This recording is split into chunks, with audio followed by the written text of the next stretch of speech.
There I was, 200 feet under the sea. I was on the hunt of my life. The hunt for the great white stingray. That's what they called him at Coast Guard headquarters. But, I called him Joe. The giant stingray had already stung 10 swimmers. People were afraid to step into the water. Panic spread all up and down the coast. That's why they sent for me. William Deep Jr. of Baltimore, Maryland. Yes, William Deep Jr., world famous 12-year-old undersea explorer. Solver of scary ocean problems. I captured the great white shark that terrorized Myrtle Beach. I proved he wasn't so great. I fought the giant octopus that ate the entire California Championship surfing team. I unplugged the electric eel that sent shock waves all over Miami. But now I face the fight of my life. Joe, the great white stingray. Somewhere down deep under the sea, he lurked. I had everything I needed. Scuba suit, flippers, mask, oxygen tank, and poison dart gun. Wait, did something move? Just behind that giant clam. I raised my dart gun and waited for an attack. Then, suddenly, my mask clouded. I couldn't breathe. I strained for breath. No air came. My oxygen tank. Someone must have tampered with it. There was no time to lose. 200 feet down. And no air. I had to surface fast.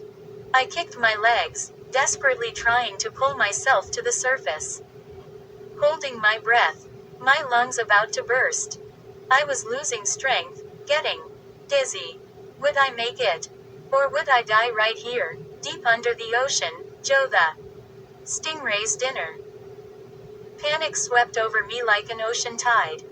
I searched through the fogged mask for my diving partner. Where was she when I needed her? Finally, I spotted her swimming up at the surface, near the boat. Help me. Save me. No air. I tried to tell her, waving my arms like a maniac. Finally she noticed me. She swam toward me and dragged my dazed and limp body to the surface. I ripped off my mask and sucked in mouthfuls of air. What's your problem, Aquaman? She cried. Did a jellyfish sting you? My diving partner is very brave. She laughs in the face of danger. I struggled to catch my breath. No air. Someone cut off tank. Then everything went black. 2. My diving partner shoved my head back under the water. I opened my eyes and came up sputtering. Get real, Billy, she said. Can't you snorkel without acting like a total jerk?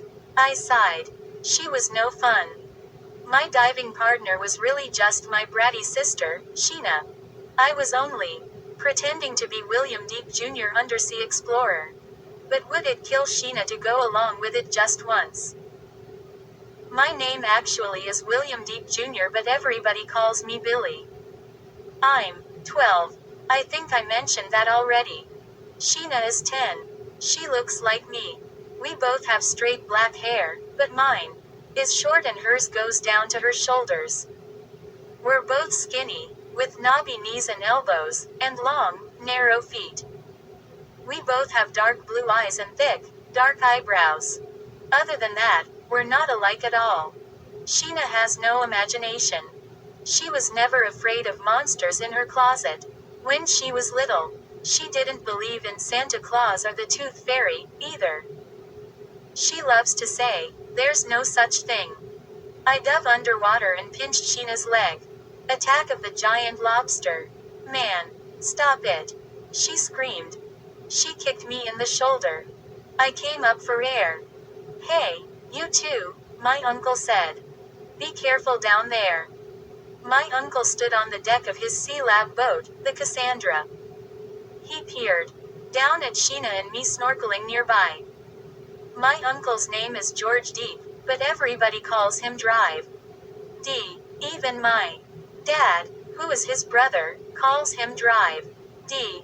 Maybe that's because he looks just the way a scientist should. Dr. D. is short, thin, wears glasses and a very serious, thoughtful expression. He has curly brown hair and a bald spot at the back of his head. Anyone who saw him would say, "I bet you're a scientist." Sheena and I were visiting Drive D on the Cassandra. Every year our parents let us spend our summer vacation with Dr. D. It sure beats hanging out at home. This summer, we were anchored just off a tiny island called Elandra, in the Caribbean Sea.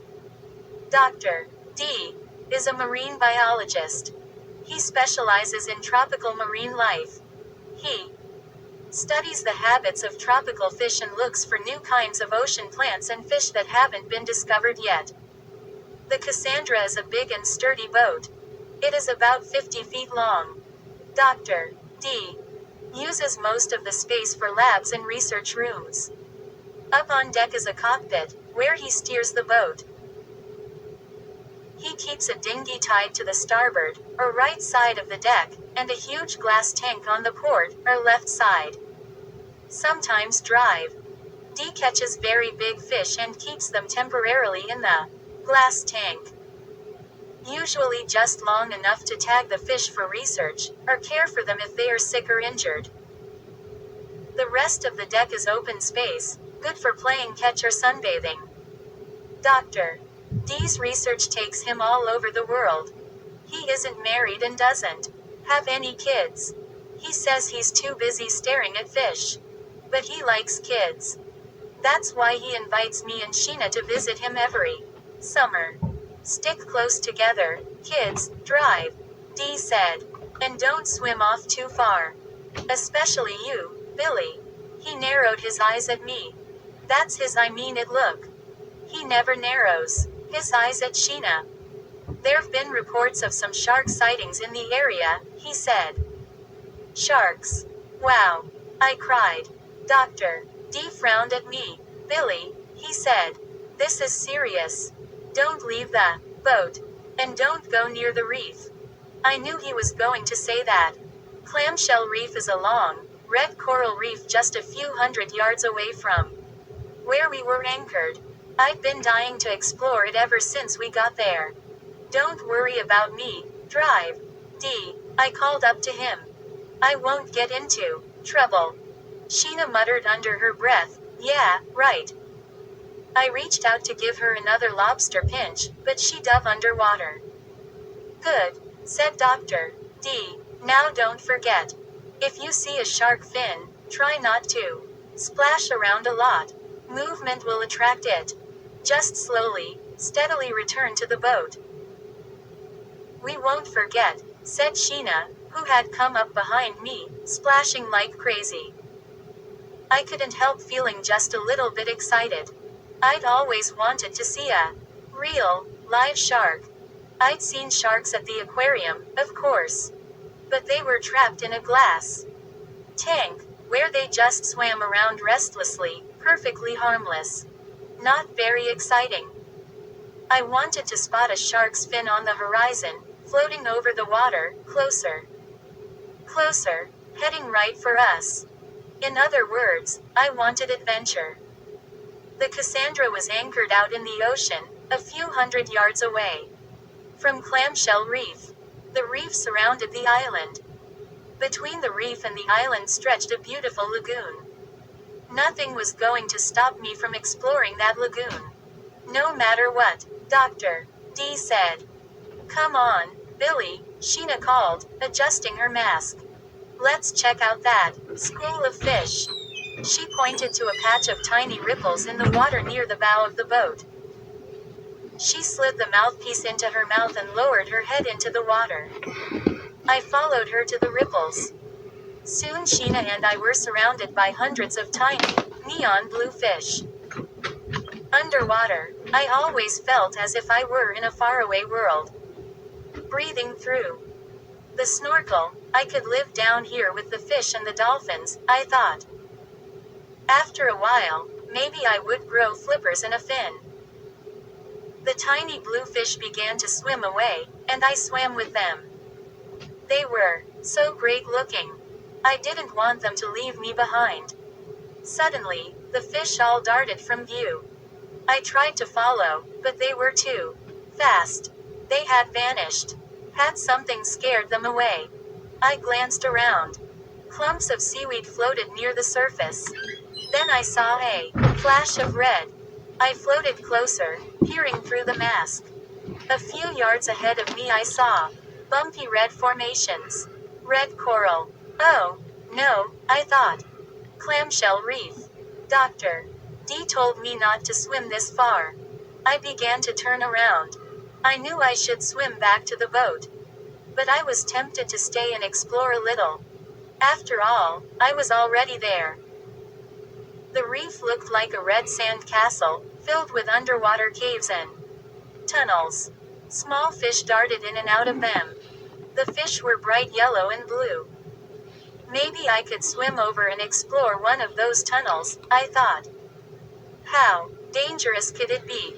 Suddenly, I felt something brush against my leg. It tickled and sent a tingle up my leg. A fish. I glanced around, but I didn't see anything. Then I felt it again. A tingling against my leg. And then it clutched me. Again I turned to see what it was. Again I saw nothing. My heart began to race. I knew it was probably nothing dangerous. But I wished I could see it. I turned and started back for the boat, kicking hard. But something grabbed my right leg and held on. I froze in fear. Then I frantically kicked my leg as hard as I could. Let go. Let go of me. I couldn't see it. And I couldn't pull free. The water churned and tossed as I kicked with all my strength. Overcome with terror, I lifted my head out of the water and choked out a weak cry. Help. But it was no use. Whatever it was, it kept pulling me down. Down. Down to the bottom of the sea. Free. Help. I cried out again. Sheena. Dr. D. I was dragged below the surface again. I felt the slimy tentacle tighten around my ankle.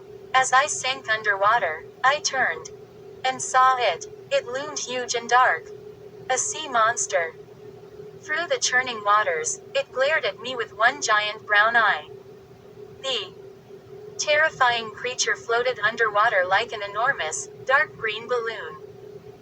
Its mouth opened in a silent cry, revealing 2 rows of jagged, sharp teeth. An enormous octopus. But it had at least 12 tentacles. 12 long, slimy tentacles. One was wrapped around my ankle. Another one slid toward me. No, my arms thrashed the water.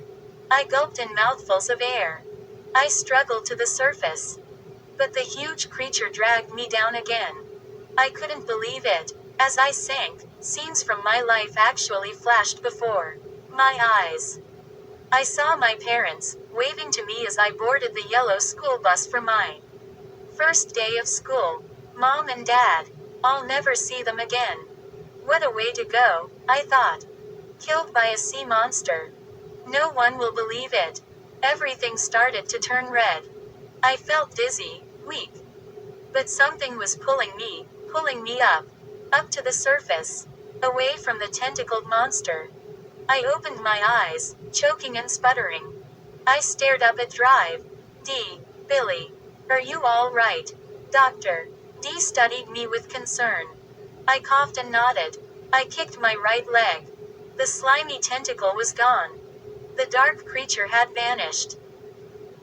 I heard you screaming and saw you thrashing about, said Dr. D. I swam over from the boat as fast as I could. What happened? Dr. D had a yellow life jacket over his shoulders. He slipped a rubber lifesaver ring over my head. I floated easily now, the life ring under my arms. I had lost my flippers in the struggle. My mask and snorkel dangled around my neck. Sheena swam over and floated beside me, treading water. It grabbed my leg. I cried breathlessly. It tried to pull me under. What grabbed your leg, Billy? Asked Drive. D. I don't see anything around here. It was a sea monster, I told him. A huge one. I felt its slimy tentacle grabbing my leg. Ouch. Something pinched my toe. It's back. I shrieked in horror. Sheena popped out of the water and shook her wet hair, laughing. That was me, you dork. She cried. Billy, drive. Dee murmured. You and your wild imagination. He shook his head. You nearly scared me to death. Please. Don't ever do that again. Your leg probably got tangled in a piece of seaweed, that's all. But, I sputtered. He dipped his hand in the water and pulled up a handful of slimy green strings. There's seaweed everywhere. But I saw it. I shouted. I saw its tentacles, its big, pointy teeth. There's no such thing as sea monsters, said Sheena. Miss Know-It-All. Let's discuss it on the boat, my uncle said, dropping the clump of seaweed back in the water. Come on, swim back with me, and stay away from the reef. Swim around it. He turned around and started swimming toward the Cassandra. I saw that. The sea monster had pulled me into the lagoon. The reef lay between us and the boat. But there was a break in the reef we could swim through. I followed them, thinking angry thoughts. Why didn't they believe me? I had seen the creature grab my leg. It wasn't a stupid clump of seaweed. It wasn't my imagination. I was determined to prove them wrong. I'd find that creature and show it to them myself. Someday. But not today. Now I was ready to get back to the safety of the boat. I swam up to Sheena and called, "Race you to the boat." Last one there is a chocolate-covered jellyfish. She cried. Sheena can't refuse a race. She started speeding toward the boat, but I caught her by the arm. Wait, I said. No fair. You're wearing flippers. Take them off. Too bad. She cried, and pulled away. See you at the boat. I watched her splash away, building a good lead. She's not going to win, I decided. I stared at the reef up ahead. It would be faster just to swim over the reef. A shortcut. I turned and started to swim straight toward the red coral. Billy, get back here. Doctor, Dee shouted. I pretended I didn't hear him. The reef loomed ahead. I was almost there. I saw Sheena splashing ahead of me. I kicked extra hard. I knew she'd never have the guts to swim over the reef. She'd swim around the end of it. I would cut through and beat her. But my arms suddenly began to ache. I wasn't used to swimming so far. Maybe I can stop at the reef and rest my arms for a second, I thought. I reached the reef. I turned around. Sheena was swimming to the left, around the reef. I figured I had a few seconds to rest. I stepped onto the red coral reef and screamed in horror. My foot burned as if it were on fire. The throbbing pain shot up my leg. I screamed and dove into the water. When I surfaced, I heard Sheena yelling, "Drive! Dee, come quick!" My foot burned, even in the cold ocean water. Doctor, Dee came up beside me. Billy, what's the problem now? He demanded. I saw him do something really stupid, Sheena said, smirking. If my foot hadn't been burning up, I definitely would have punched out her lights. My foot. I moaned. I stepped on the reef. And, Doctor. Dee held onto the lifesaver ring around my waist. Ow, that's painful, he said, reaching up to pat my shoulder. But you'll be all right. The burning will stop in a little while. He pointed to the reef. All that bright red coral is fire coral. Huh, fire coral. I stared back at it. Even I knew that. Sheena said. It's covered with a mild poison, my uncle continued. When it touches your skin, it burns like fire. Now he tells me, I thought.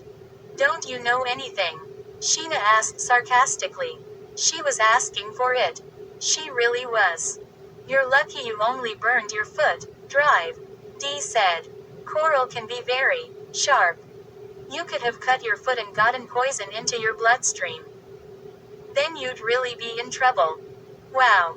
What kind of trouble? Sheena asked. She seemed awfully eager to hear about all the terrible things that could have happened to me. Dr. D's expression turned serious.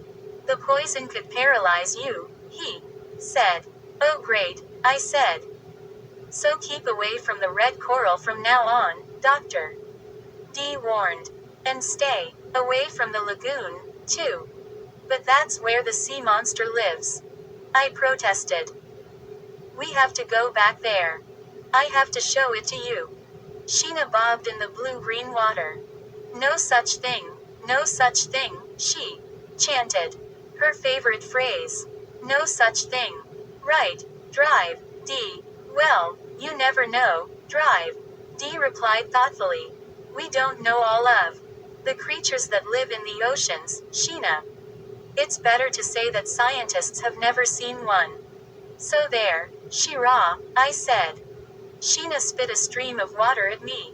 She hates it when I call her Shira. Listen, kids. I'm serious about staying away from this area, said Dr. D. There may not be a sea monster in that lagoon, but there could be sharks, poisonous fish, electric eels. Any number of dangerous creatures. Don't swim over there. He paused and frowned at me, as if to make sure I'd been paying attention. How's your foot feeling, Billy? He asked. It's a little better now, I told him. Good. Enough adventure for one morning. Let's get back to the boat. It's almost lunchtime. We all started swimming back to the Cassandra. As I kicked, I felt something tickle my leg again. Seaweed. No, it brushed against my thigh like fingers. Cut it out, Sheena, I shouted angrily. I spun around to splash water in her face. But she wasn't there. She wasn't anywhere near me. She was up ahead, swimming beside Drive. D. Sheena couldn't possibly have tickled me. But something definitely did. I stared down at the water, suddenly gripped with terror. What was down there? Why was it teasing me like that? Was it preparing to grab me again and pull me down forever? 5. Alexander Dubrow, Drive, D's assistant, helped us aboard the boat. Hey, I heard shouting, Alexander said. Is everything okay? Everything is fine, Alexander, said Dr. D. Billy stepped on some fire. Coral, but he's all right.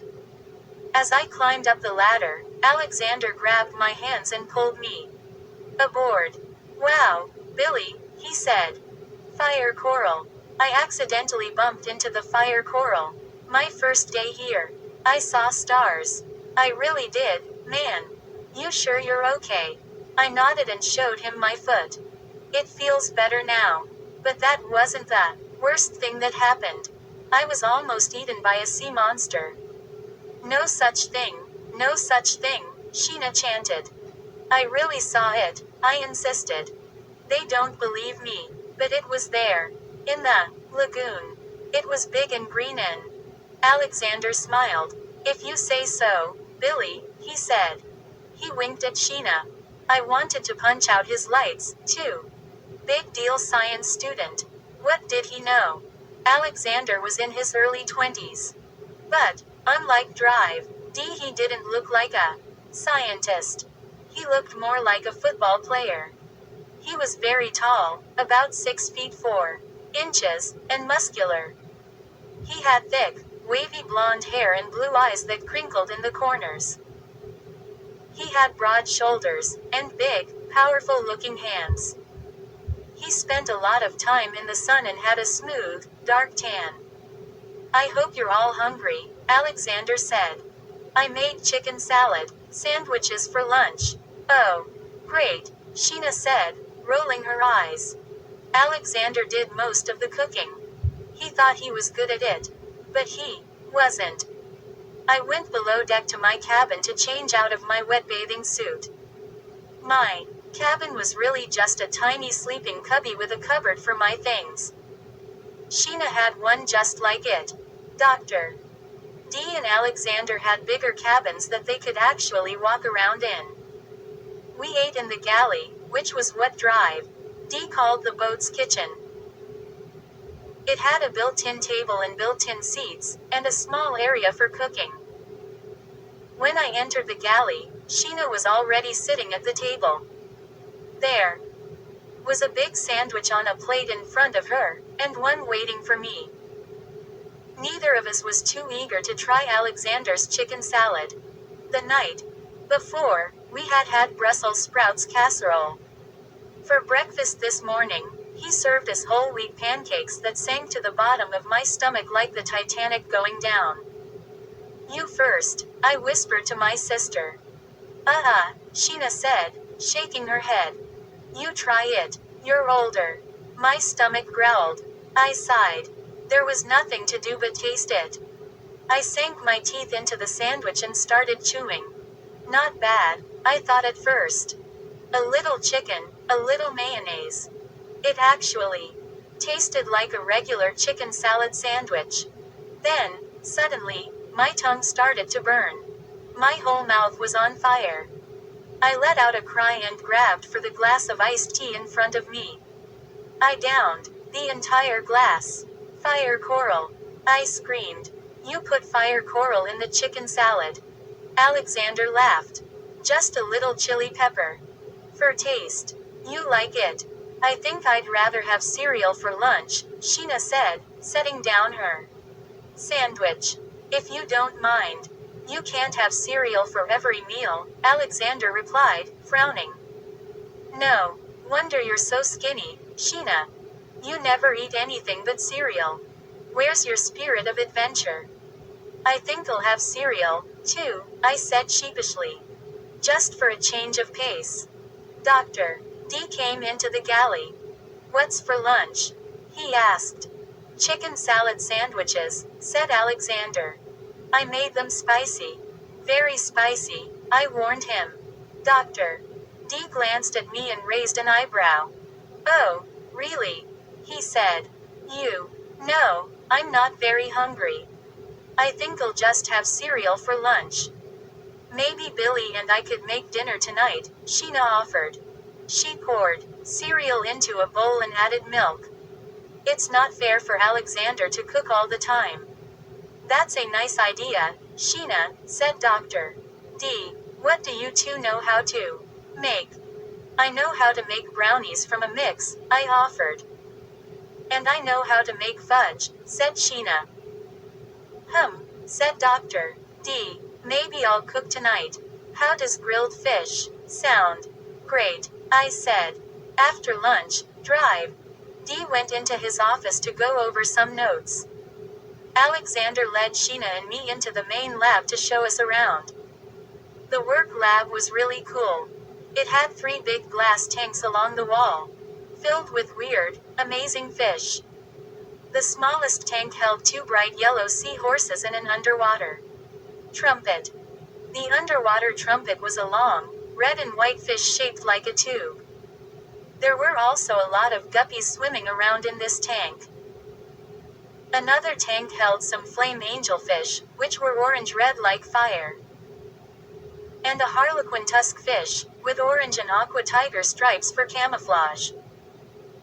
The biggest tank held a long, black and yellow snake-like thing with a mouth full of teeth. Sheena made a disgusted face as she stared at the long fish. "That one is really gross." "That's a black ribbon eel," said Alexander. "He bites, but he's not deadly. We call him Biff." I snarled through the glass at Biff, but he ignored me. I wondered what it would be like to come face to face with Biff in the ocean. His teeth looked nasty, but he wasn't nearly as big as the sea monster. I figured William Deep Jr., world-famous undersea explorer, could handle it. I turned away from the fish tanks and stood by the control panel, staring at all the knobs and dials. "What does this do?" I asked. I pushed a button. A loud horn blared. We all jumped, startled. "It honks the horn," Alexander said, laughing. Dr. D told Billy not to touch things without asking first, said Sheena. "He's told him 1,000,000 times. He never listens." "Shut up, Shira," I said sharply. You shut up. Hey. No problem, said Alexander, raising both hands, motioning for us to chill out. No harm done. I turned back to the panel. Most of the dials were lit up, with little red indicators moving across their faces. I noticed one dial that was dark, its red indicator still. What's this for? I asked, pointing to the dark dial. It looks like you forgot to turn it on. Oh, that controls the Nansen bottle, Alexander said. It's broken. What's a Nansen bottle? Asked Sheena. It collects samples of seawater from way down deep, said Alexander. Why don't you fix it? I asked.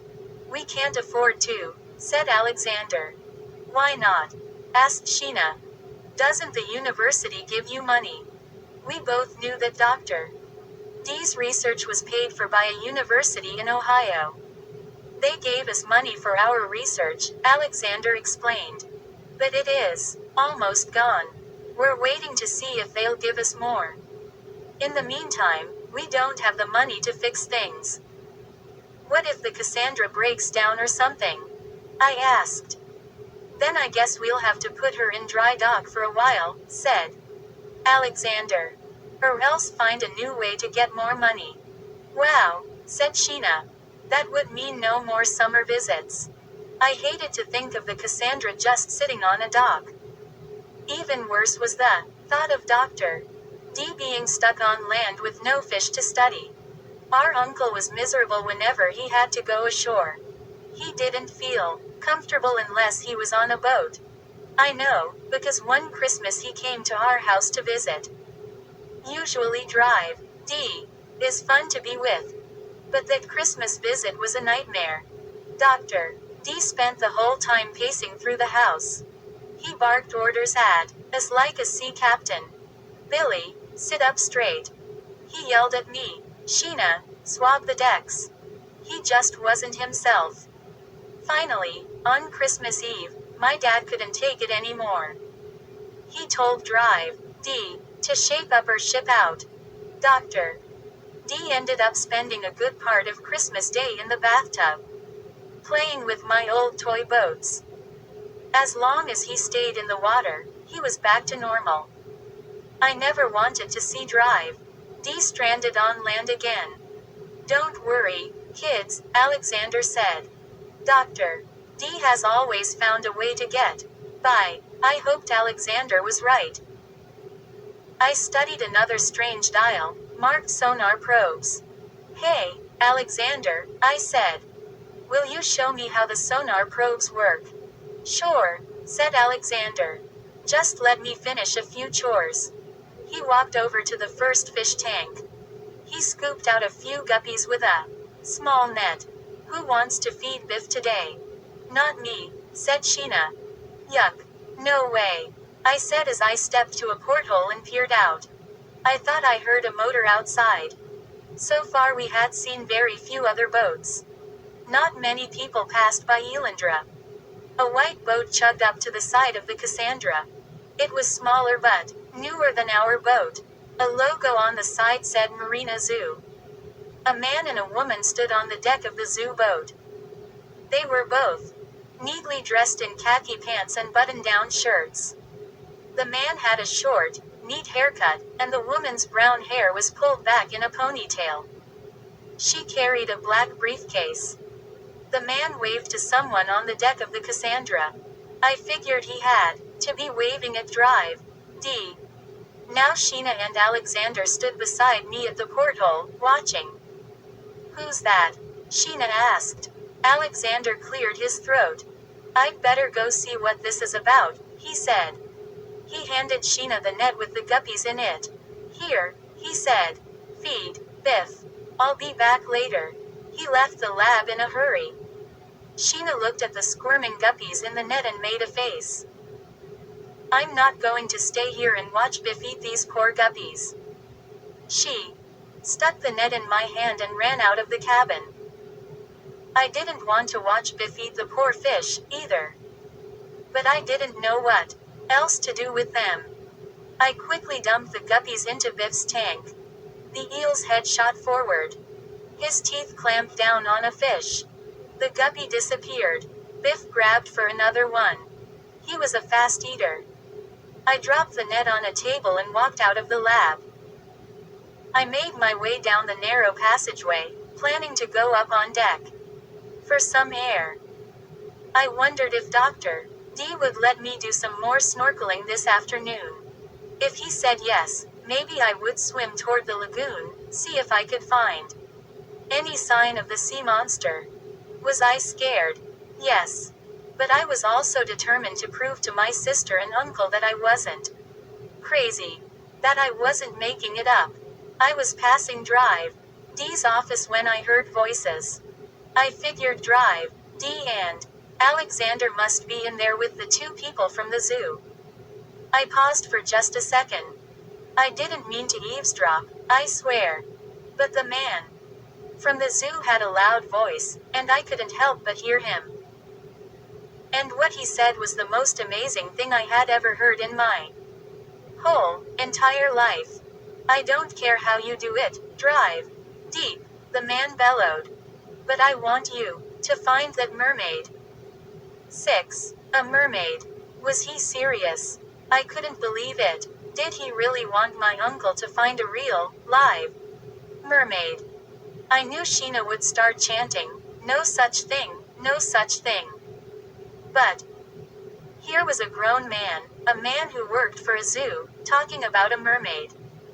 It had to be real. My heart started to pound with excitement.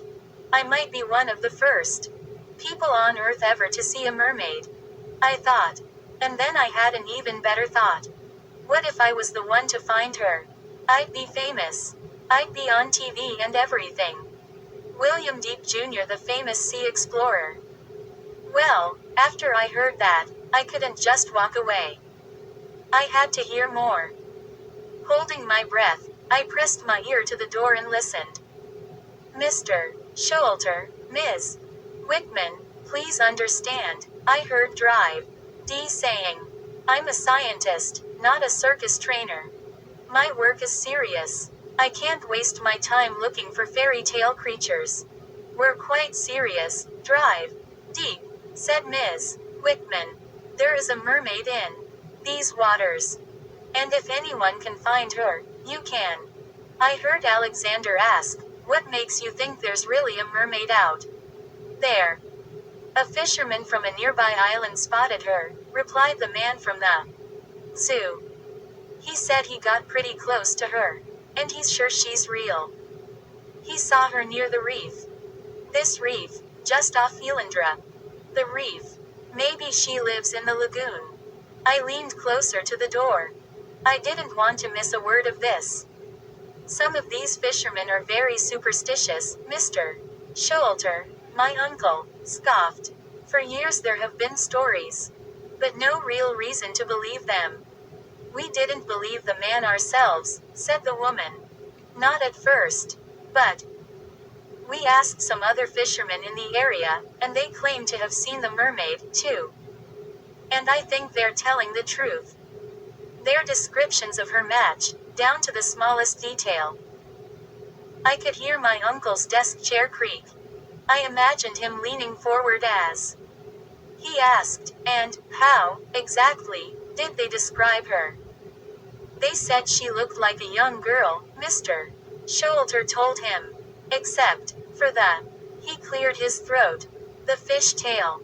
She's small, delicate, with long, blonde hair. They described her tail as shiny and bright green, said the woman.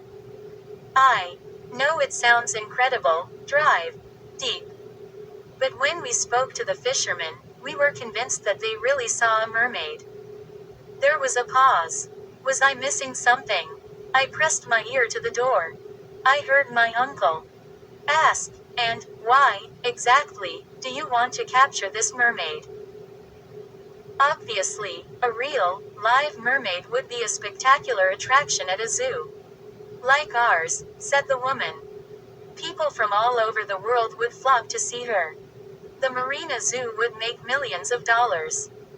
We are prepared to pay you very well for your trouble, Drive Deep, said Mr. Showalter. I understand you are running out of money. What if the university refuses to give you more? It would be terrible if you had to stop your important work just because of that. The Marina Zoo can promise you $1 million, said the woman. If you find the mermaid. I'm sure your lab could run for a long time on that much money. $1 million. I thought. How could Drive D turn down that kind of money? My heart pounded with excitement. I pushed against the door, straining to hear. What would my uncle's answer be? 7. Leaning hard against the door, I heard Drive D let out a long, low whistle. That's quite a lot of money, Ms. Whitman, I heard him say. There was a long pause. Then he continued. But even if mermaids existed, I wouldn't feel right about capturing one for a zoo to put on display. I promise you we would take excellent care of her, replied Mr. Showalter. Our dolphins and whales are very well cared for. The mermaid, of course, would get extra special treatment. And, remember, Drive Deep, said Ms. Whitman. If you don't find her, someone else will. And there's no guarantee that they will treat the mermaid as well as we will. I suppose you're right, I heard my uncle reply. It would certainly be a big boost to my research if I found her. Then you'll do it? Asked Mr. Showalter eagerly. Say yes, Drive D, I thought. Say yes. I pressed my whole body against the door. Yes, my uncle answered. If there really is a mermaid, I'll find her. Excellent, I thought. Very good, said Ms. Whitman. Excellent decision, Mr. Showalter added enthusiastically. I knew we had come to the right man for the job. We'll be back in a couple of days to see how the search is going. I hope you'll have some good news by then, Ms. Whitman said. That's not much time, I heard Alexander remark. We know, Ms. Whitman replied. But, obviously, the sooner you find her, the better. And, please, Mr. Showalter said, please keep this a secret. No one must know about the mermaid. I'm sure you can imagine what would happen if CRASSSSSSSH. I lost my balance. I fell against the door. To my shock, it swung open. And I tumbled into the room. 8. I landed in a heap in the center of the cabin floor. Dr. D, Mr. Showalter, Ms. Whitman, and Alexander all gaped at me with their mouths open. I guess they hadn't expected me to drop in. Hi, everyone, I murmured. I felt my face burning, and knew that I was blushing. Nice day for a mermaid hunt. Mr. Showalter jumped to his feet angrily. He glared at my uncle.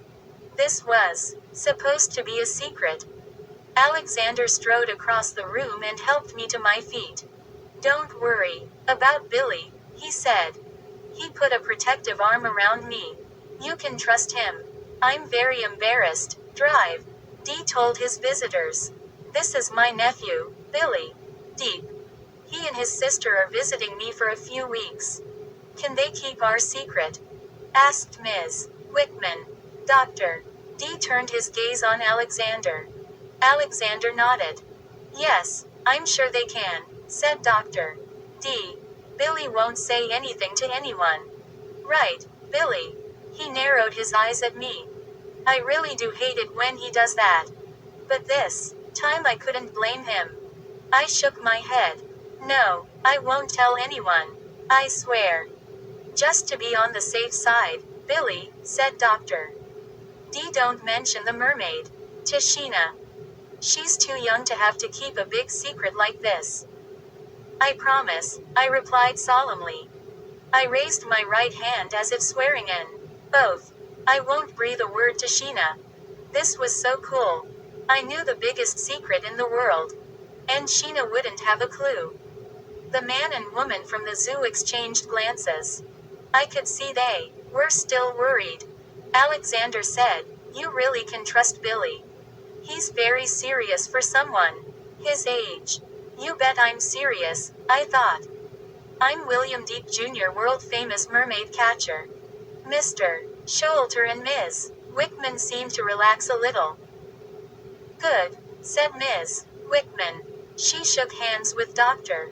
D. Alexander, and me. Mr. Sholter gathered up some papers and put them into the briefcase. We'll see you in a few days, then, said Ms. Wickman. Good luck. I won't need luck, I thought, watching them roar away on their boat a few minutes later. I won't need luck because I have skill and daring. My head spun with all kinds of exciting thoughts. Would I let Sheena be on TV with me after I single-handedly captured the mermaid? Probably not. That night I sneaked off the boat and slipped into the dark water. I swam noiselessly toward the lagoon. I glanced back at the Cassandra. It floated quietly. All the portholes were dark. Good, I thought. No one is awake to notice that I'm gone. No one knows I'm out here. No one knows I'm swimming in the sea at night, all alone. Swimming steadily, easily, under the silvery moonlight, I made my way around the reef and into the dark lagoon. I slowed my stroke just past the reef.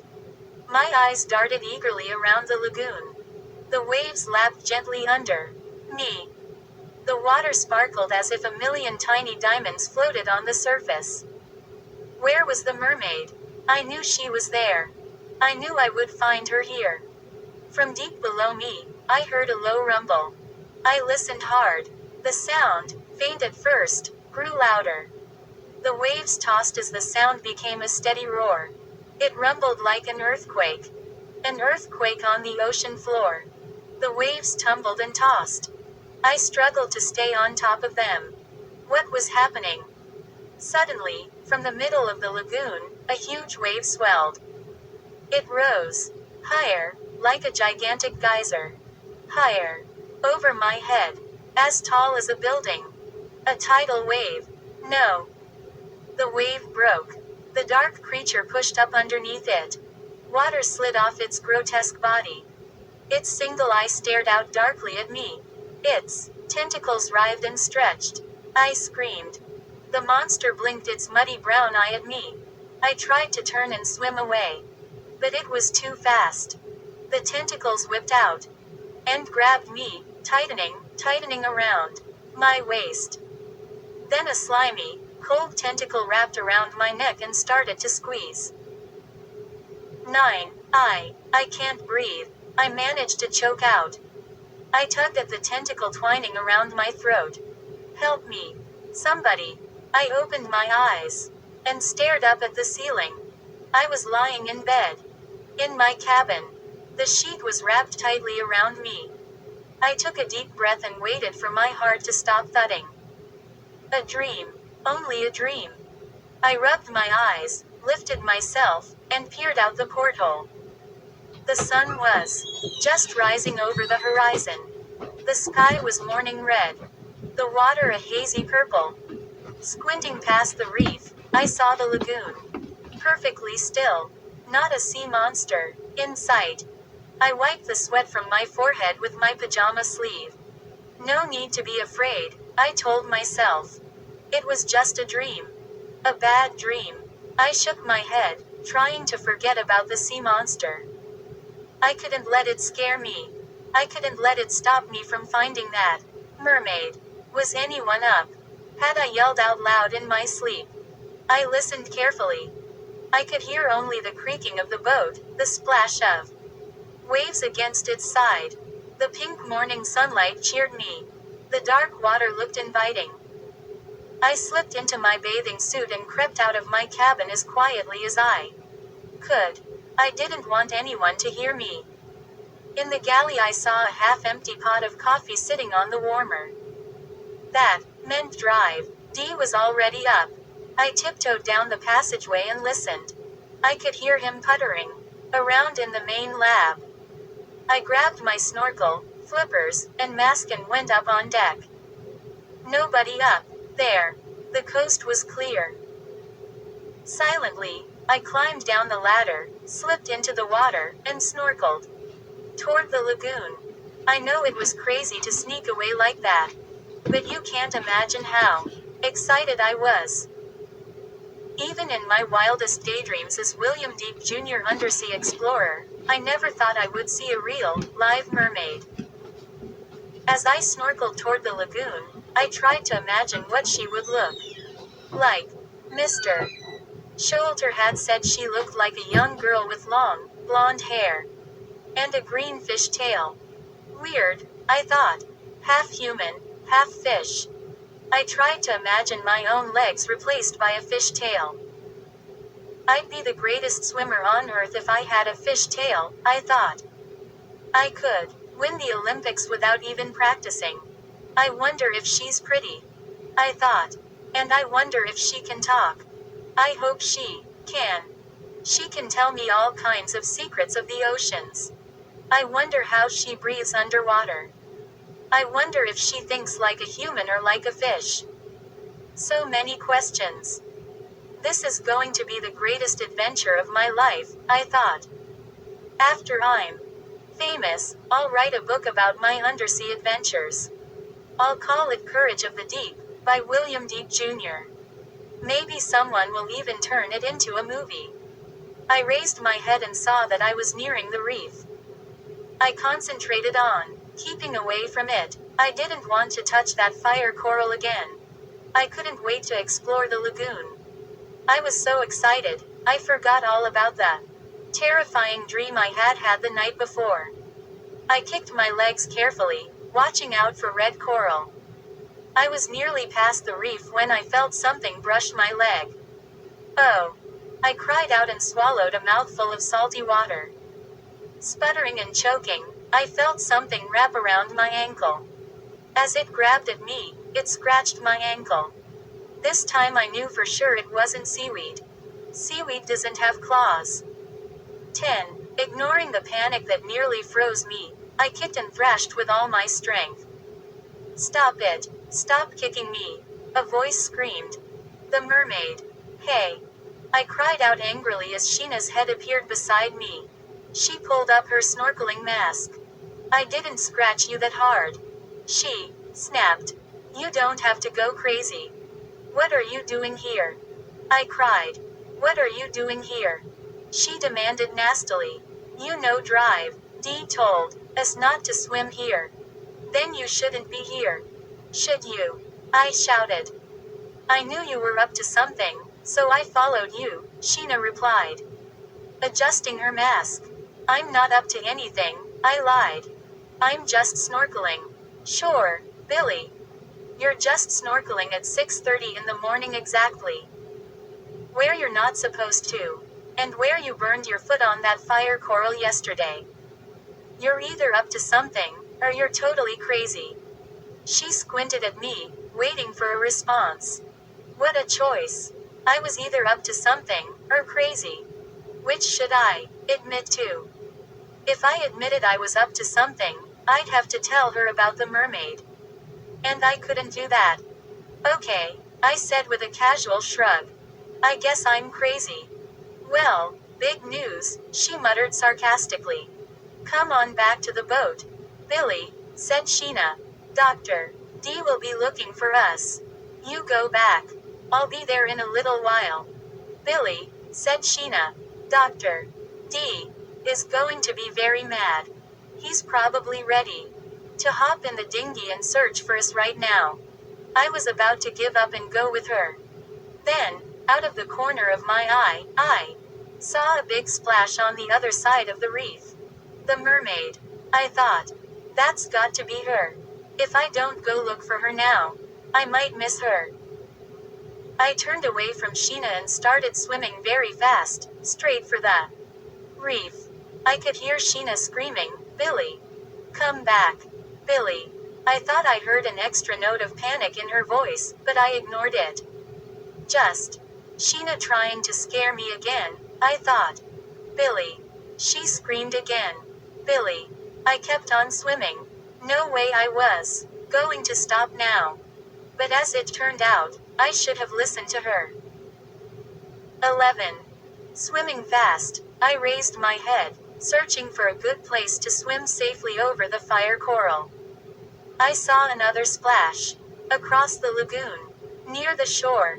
That's got to be the mermaid. I thought excitedly. I stared hard, trying to catch a glimpse of her. I thought I saw some kind of fin.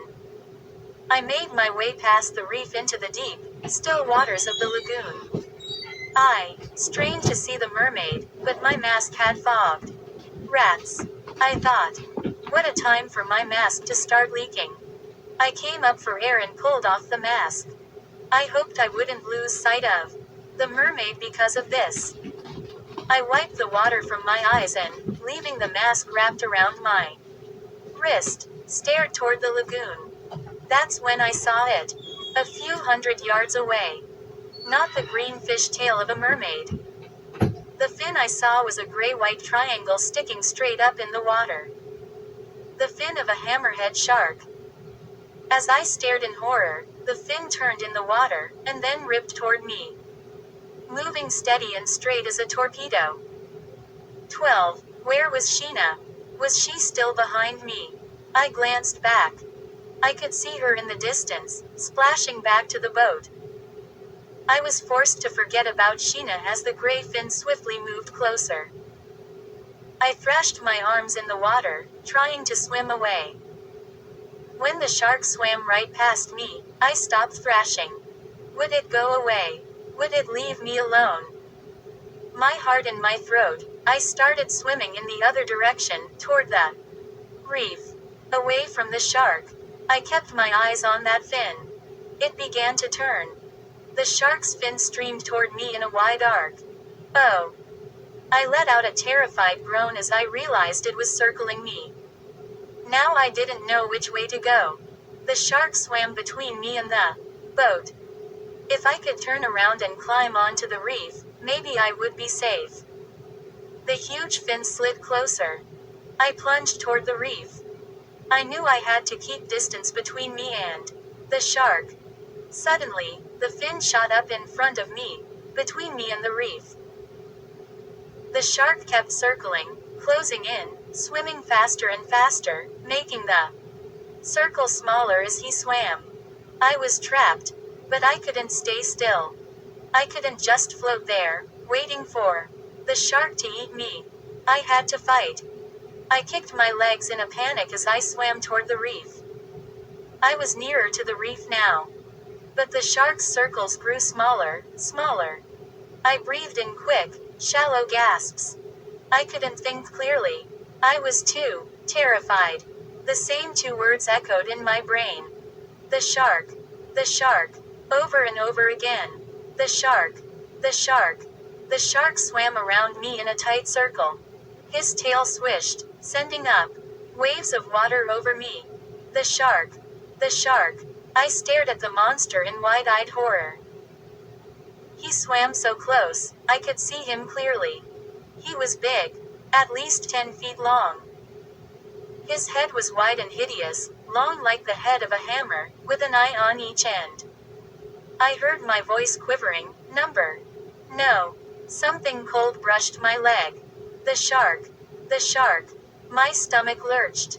I threw my head back and let out a howl of sheer terror. Aye. Pain jolted down my spine. The shark had bumped me with its snout. My body rose out of the water. Then hit the surface with a smack. I froze. The shark was hungry. It wanted to fight. It circled me again, then zoomed straight for me. Its jaws opened. I saw rows and rows of sharp teeth. I screamed out a hoarse, "No!" I thrashed, panicked. I kicked with all my strength. The razor teeth brushed by, just missing my leg. The reef. I had to get to the reef. It was my only chance. I dove for the coral. The shark plunged toward me. I dodged it once more. I grabbed the red coral. Pain shot through my hand. The fire coral. I didn't care. The top of the reef sat just above the surface of the water. I tried to pull myself up. My whole body stung. I had almost made it. Soon I'd be safe. With a mighty kick, I hoisted myself onto the reef and was yanked back into the water. My stomach slammed against the side of the reef. I felt a sharp stab of pain in my leg. I tried to pull my leg away. I couldn't. It was caught in the jaws of the shark. My mind screamed with terror. The shark. The shark. It's got me. 13. My entire body burned with pain. I slipped heavily into the water. The shark knew he had me. I had no strength left to fight. Then something splashed nearby. The shark released my leg and jerked toward the splash. I had no time to catch my breath. The shark circled back. It charged at me. The gaping jaws moved in for the kill. I shut my eyes and let out a shrill scream of terror. A second passed. Then another. Nothing happened. I heard a loud thump. I opened my eyes. Something had come between me and the shark, a few feet in front of me. I stared. The water churned white. A long, shiny green fish tail rose out of the water and splashed back down. Another fish was fighting the shark. The shark rolled over, then attacked. The green fish tail smacked the shark hard. The shark went under. I couldn't see what was happening. The water rocked higher, tossing up frothy, white waves. All around me the water bubbled and churned, white with foam. Over the crash of the water, I heard shrill animal squeals. Sharks don't squeal, do they? I thought. What is making that sound? The shark surfaced, its toothy jaws gaping. It snapped them at something. Once, twice. Snapping at air. The long, green fish tail rose out of the water and smacked the shark hard. A direct hit on its broad hammerhead. The shark shut its jaws and sank below the surface. Then I heard a loud bump. The water stopped churning. A second later, the huge gray fin surfaced a few yards away, speeding off in the other direction. The shark was swimming away. I stared at the green fish tail as it arced over the dark, swelling water. As the waters calmed, I heard a low, musical sound. It was beautiful and slightly sad, whistling and humming at the same time. It sounded something like a whale. But this creature was much smaller than a whale. The green tail swung around. Then the creature lifted its head. A head with long, blonde hair. The mermaid. 14. Bobbing in the water, I forgot my burning pain as I gaped at her.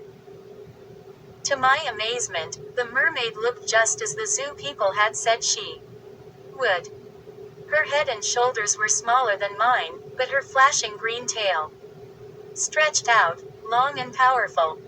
Her wide, sea-green eyes sparkled. Her skin gave off a pale pink glow. I stared at her, unable to speak. She's real, I thought. And she's so beautiful. At last I found my voice. You saved me, I stammered. You saved my life. Thank you. She shyly lowered her eyes and cooed at me through shell-pink lips. What was she trying to say? What can I do in return? I asked her. I'll do anything I can. She smiled, and uttered that haunting low hum. She was trying to talk to me. I wished I could understand her. She reached for my hand and examined it, frowning over the red burns from the fire coral. Her hand felt cool. She passed it over the palm of my hand, and the pain from the burns began to fade away. Wow! I exclaimed. I must have sounded pretty stupid, but I didn't know what else to say. Her touch was like magic. When she held my hand, I could float without treading water. Just as she did. Was this another dream? I closed my eyes and opened them again. I was still floating in the sea, staring at a blonde-haired mermaid. No, not a dream. She smiled again and shook her head, making those low singing sounds. I could hardly believe that only a few minutes before I'd been frantically fighting off a hungry shark. I raised my head and searched the waters. The shark had vanished. The water had calmed, shimmering like gold now under the morning sunlight. And there I was, floating in the sea off a deserted island with a real mermaid. Sheena will never believe this, I thought. Not in a million years. Suddenly, the mermaid flipped her tail and disappeared under the water.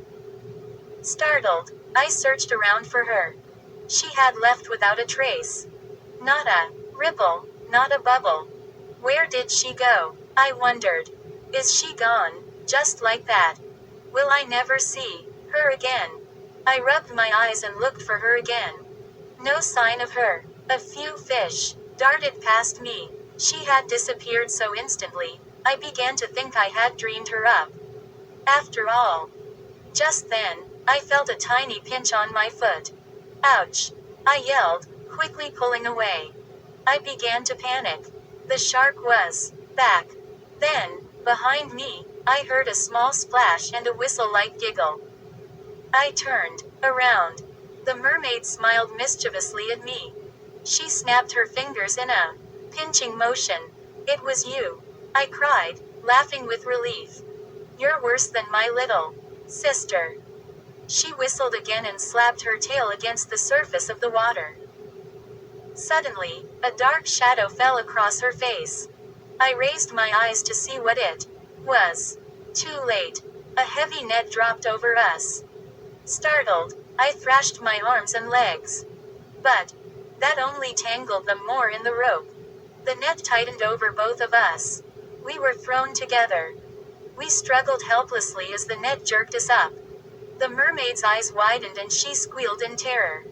Ee, she cried. We were being pulled up out of the water. Ee. The mermaid's frightened wail rose like a siren, drowning out my feeble cries for help. 15. Billy. I don't believe it. I gazed up through the holes in the net and recognized Drive, Dee and Sheena. They struggled to pull us aboard the dinghy. Sheena stared down at me and the mermaid in amazement. Dr. Dee's eyes were wide, and his mouth hung open. You've found her, Billy, he said. You've actually found the mermaid. Just get me out of this net, I cried. Somehow, I didn't feel so great about capturing the mermaid anymore. The zoo people were right, Drive, Dee muttered to himself. It's unbelievable. It's astounding. It's historic. We landed in a heap on the floor of the dinghy. The mermaid squirmed beside me in the net, making sharp, angry clicking noises. Dr. Dee watched her closely. He touched her tail.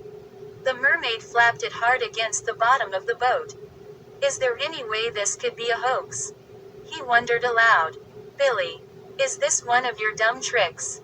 Sheena demanded suspiciously. It's not a trick, I said. Now will you get me out of this net? The ropes are digging into my skin. They ignored me. Sheena gently reached one finger through the net and touched the scales on the mermaid's tail. I can't believe it, she murmured. She's really real. Of course she's real, I cried.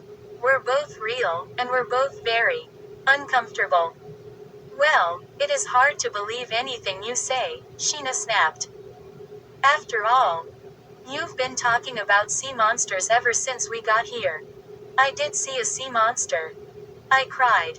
Quiet, kids, said Dr. Dee. Let's get our discovery back to the sea lab. He started the dinghy's motor and we roared back to the big boat. Alexander stood on deck, waiting for us.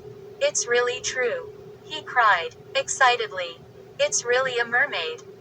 Sheena tied the dinghy to the side of the Cassandra while Drive, Dee, and Alexander hoisted me and the mermaid aboard. Dr. Dee opened the net and helped me out.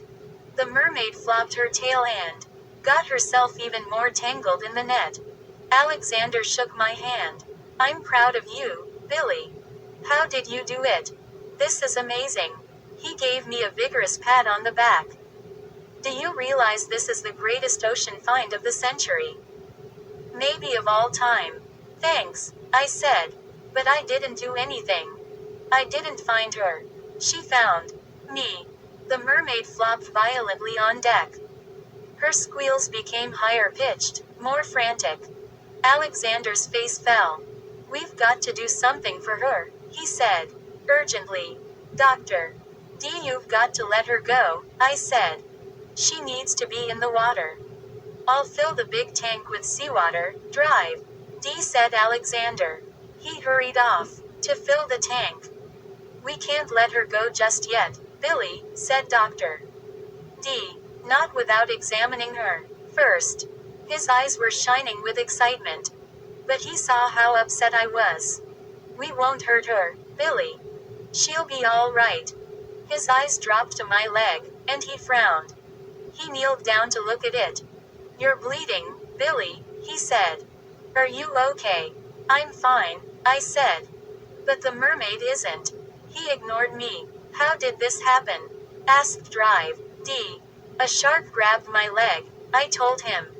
Just as he was about to clamp down, the mermaid came. She saved my life. You should have seen her fighting that shark. Dr. Turned to the mermaid as if seeing her for the first time. "Wow," said Sheena.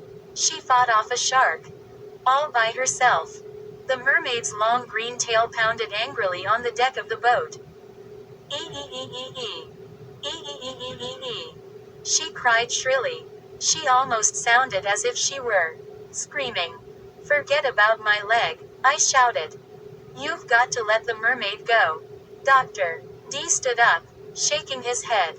"Billy, I'm a scientist. This mermaid is an extremely important discovery. If I let her go, I'd be letting down the entire scientific community. I'd be letting down the entire world." "You just want the $1 million, I muttered. I knew it was cruel, but I couldn't stop myself. I hated seeing the mermaid. So unhappy. Dr. looked hurt. "That's not fair, Billy," he said. "I think you know me better than that." I avoided his gaze. Lowering my head, I pretended to examine the cut on my leg. It wasn't very deep. Alexander had given me some gauze. I pressed it against the cut. "I only want the money to continue my research, Drive," went on. "I would never use this mermaid to get rich." That was true. I knew Drive. Didn't care about the money for himself. All he wanted was to keep on studying fish. Just think about it, Billy. You've found a mermaid. A creature we all thought didn't exist. We can't just let her go. We've got to find out a little bit about her, he said excitedly. I said nothing. "We won't hurt her, Billy. I promise." Alexander returned. "The tank is ready, Drive." Thanks. Dr. Followed him to the other side of the boat. I glanced at Sheena to see whose side she was on. Did she want to keep the mermaid, or let her go? But Sheena just stood there, watching. Her face was tense. I could tell she wasn't sure which of us was right. But when I looked at the mermaid, I knew I was right. She had finally stopped squirming and flipping her tail. Now she lay still on the deck, the net draped over her. She was breathing hard and staring out at the ocean with watery, sad eyes. I wished I'd never tried to find her in the first place. Now all I wanted was to find some way to help her get back to her home. Dr. and Alexander came back. They lifted the mermaid inside the net. Alexander lifted her tail, and Dr. held her head. "Don't squirm, little mermaid, Drive," said in a soothing voice. "Keep still." The mermaid seemed to understand. She didn't flop around. But her eyes rolled wildly, and she uttered low moans. Dr. and Alexander carried her to the giant glass tank. It stood on the deck. Now, full of fresh seawater. They gently dropped her into the tank, pulling the net away as she slid into the water. Then they put a screen top over the tank and clamped it shut. The mermaid churned the water with her tail. Then, gradually, her tail stopped moving. She grew still. Her body slumped lifelessly to the bottom of the tank. She didn't move or breathe. No. An angry cry escaped my lips. She's dead. She's dead. We killed her. 16. Sheena had moved to the other side of the tank. Billy, look. She called to me. I hurried around to her. The mermaid isn't dead, Sheena reported, pointing. Look. She's crying or something. My sister was right. The mermaid had slumped to the bottom of the tank and had buried her face in her hands. Now what do we do? I asked. No one answered. We have to find a method of feeding her, my uncle said, rubbing his chin. His eyes on the tank. Do you think she eats like a person or a fish? I asked. If only she could tell us, said Alexander. She can't talk, can she, Billy? I don't think so, I said. She just makes sounds. Whistles and clicks and hums. I'll go down to the lab and get some equipment ready, said Alexander.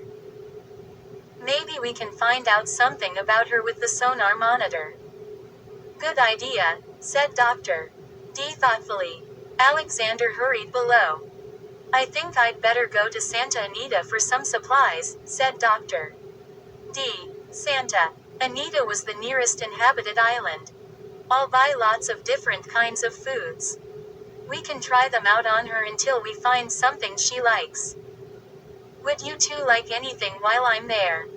How about some peanut butter? Sheena asked quickly. There's no way Alexander can ruin a peanut butter sandwich. Dr. D nodded as he climbed into the dinghy. Peanut butter it is. Anything else?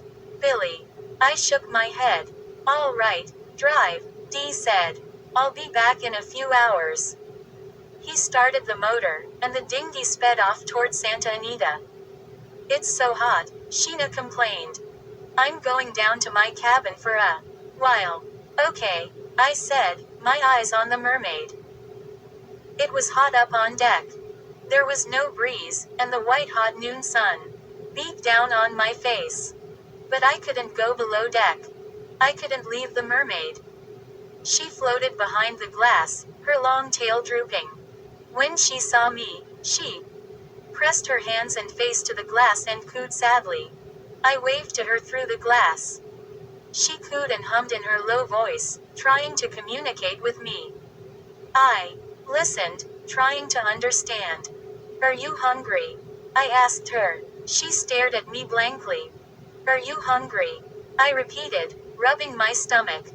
Go like this. I nodded my head up and down. For yes. Do this for no. I shook my head back and forth. I stopped and waited to see what she'd do. She nodded her head yes. Yes. I said. You are hungry. She shook her head no. No, you're not hungry. She nodded her head yes. Then she shook her head no again. She's just copying me, I thought. She doesn't really understand. I took a step back and studied her in the tank. She's young, I thought. She's a lot like me. That means she must be hungry. And she probably likes to eat what I like. Right. Maybe. It was worth a try. I hurried down to the galley. I pulled open a cupboard and took out a package of chocolate chip cookies. Okay, so it is not exactly seafood, I thought. But who wouldn't like chocolate chip cookies? I grabbed a few cookies and stuffed the package back in the cupboard. Alexander came through on his way up to the deck. He was carrying some equipment in his arms. Getting a snack? He asked me. For the mermaid, I told him. Do you think she'll like them? He shrugged his broad shoulders and said, who knows? He followed me out on deck, carrying the equipment. What's all that stuff? I asked him. I thought we could run a few tests on the mermaid, to see what we can find out about her, said Alexander. But go ahead and feed her first. Okay, I said. Here goes. I held a cookie up to the glass. The mermaid stared at it. I could see that she didn't know what it was. I said, patting my stomach.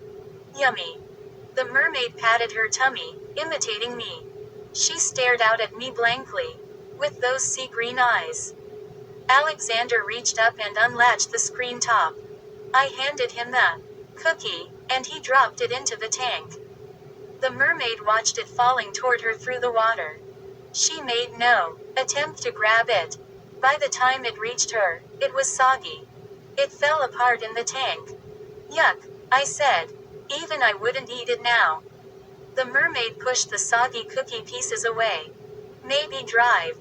Dee will have something she likes when he gets back, said Alexander. I hope so, I said. Alexander began to set up his equipment. He put a thermometer inside the tank, and some long white plastic tubes. Oh, man, Alexander mumbled, shaking his head. I forgot my notebook. He hurried back down to the lab. I watched the mermaid float sadly in her tank, with all the tubes coming out of it. She reminded me of the fish down in the lab. No, I thought. She's not a fish. She shouldn't be treated this way.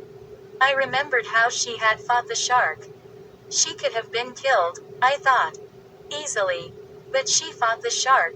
Anyway, just to help me. The mermaid cooed. Then I saw her wipe away the tears that had begun to run down her face. She's crying again, I thought, feeling guilty and miserable. She's pleading with me. I put my face against the glass, as close to hers as I could get it. I've got to help her, I thought. I put a finger to my lips. SSSHHH, I whispered. Stay quiet. I have to work, quickly. I knew I was about to do something that would make Drive Dee very angry. My uncle would probably never forgive me. But I didn't care. I was going to do what I thought was right. I was going to set the mermaid free. 17. My hand trembled as I reached up to unlatch the screen at the top of the tank. The tank was taller than I was. I wasn't quite sure how I'd get the mermaid out of there. But I had to find a way. As I struggled to pull the screen off, the mermaid began to squeal, ee-ee-ee-ee. E-e-e-e-e-e. SSHH. Don't make any noise. I warned her. Then I felt a hand grab me by the arm. I gasped, startled. A deep voice asked, "What are you doing?" I turned around to see Alexander standing behind me. I stepped away from the tank, and he let go of my arm. "Billy, what were you doing?" he asked again. I was going to let her go. I cried. "Alexander, you can't keep her in there. Look how unhappy she is." We both stared at the mermaid, who had slumped to the bottom of the tank. Again. I think she knew that I had tried to help her, and that I had been stopped. I caught the sadness on Alexander's face. I could tell he felt sorry for her. But he had a job to do. He turned to me and put an arm around my shoulders. "Billy, you've got to understand how important this mermaid is to your uncle," he said. "He's worked his whole life for a discovery like this. It would break his heart if you let her go." He slowly led me away from the tank. I turned back to look at the mermaid. Again. "But what about her heart?" I asked. "I think it is breaking her heart to be stuck in that fish tank." Alexander sighed. "It's not ideal, I know that. But it is only temporary. Soon, she'll have plenty of room to swim and play in." Sure, I thought bitterly. As an exhibit at the zoo, with millions of people gawking at her every day. Alexander removed his arm from my shoulders and rubbed his chin. "Your uncle is a very caring man, Billy," he said. "He'll do his best to make sure the mermaid has everything she needs. But it is his duty to study her. The things he can learn from her could help people understand the oceans better. And take better care of them. That's important, right?" "I guess so," I said. I knew Alexander had a good point. I loved Drive Dee and I didn't want to spoil his big discovery. But, still, the mermaid shouldn't have to suffer for science, I thought. "Come on, Billy, Alexander said, leading me below deck. I promised you. I'd show you how the sonar probes work, didn't I? Let's go down to the lab, and I'll give you a demonstration. As we started to climb below, I took one last glance back at the mermaid. She was still slumped forlornly at the bottom of the tank. Her head was lowered, her blonde hair floating limply above it like seaweed. The sonar probes weren't as interesting as I thought they'd be. All they did was beep whenever the Cassandra was in danger of running ashore. I guess Alexander could tell my mind was not on the sonar probes. Want some lunch? He asked me. Oh, lunch. I was hungry. But not for spicy chicken salad. I hesitated. Well, I had a big breakfast. I'll whip up something special, Alexander offered. We can have a picnic. Up on deck with the mermaid. Come on. What could I do? I followed him to the kitchen. He opened the small refrigerator and pulled out a bowl. This has been marinating all morning, he said. I looked into the bowl. It was full of thin strips of something white and rubbery looking. They floated in an oily, dark gray liquid. Whatever it was, I knew I couldn't eat it. It's marinated squid, said Alexander. I added some squid ink for extra flavor. That's what makes it gray. Yum, I said, rolling my eyes. I haven't had squid ink in days. Don't be so sarcastic. You might be surprised, Alexander replied. He handed me the bowl. Take this up on deck. I'll bring some bread and iced tea. I carried the bowl of squid up and set it down near the mermaid's tank. How are you doing, mermaid? I asked her. She flipped her tail a little. Then she opened and closed her mouth, as if she were chewing. Hey, I said. You are hungry, aren't you? She kept making that chewing motion. I glanced down at the bowl of squid. Who knows? I thought. This might be just what she'd like. I stood on a rail and unlatched the top of the tank. Then I dropped in a piece of the rubbery squid. The mermaid leapt toward it and caught it in her mouth. She chewed, then smiled. She liked it. I gave her some more. She ate it. I rubbed my stomach. Do you like it? I asked her. I nodded yes. She smiled again. Then she nodded yes. She understood me. What are you doing, Billy? Alexander asked. He had come up on deck, carrying 2 plates and a loaf of bread. Alexander, look! I cried. We communicated. I dropped another piece of squid into the tank. She ate it. Then she nodded. Yes. That means she likes it. I said. Wow, murmured Alexander. He put down the plates and picked up his notebook. He scribbled some notes. Isn't that way cool? I demanded. I'm a scientist, too. Aren't I, Alexander? He nodded, but kept writing. I mean, I'm the first person on Earth to communicate with a mermaid. Right. I insisted. If she stays with us long enough, you might be able to talk to her in sign language, he said. Just think of the things we could learn. He spoke aloud as he wrote, likes to eat squid. Then he put down his pencil and said, hey, wait. That's our lunch. Uh-oh, I thought. I hope his feelings aren't hurt. He looked at me. He looked at the bowl. He looked at the mermaid. Then he started laughing. At least somebody around here likes my cooking. He exclaimed. About an hour later, drive. Dee returned with the groceries and supplies. Luckily he had bought plenty of seafood in Santa Anita. We fed some of it to the mermaid for supper. While she ate, drive. Dee checked the readings on the meters Alexander had set up in the tank. Interesting, drive, Dee commented. She sends out sonar signals through the water. Just as whales do. What does that mean? Asked Sheena. It means there are probably other mermaids like her, said Dr.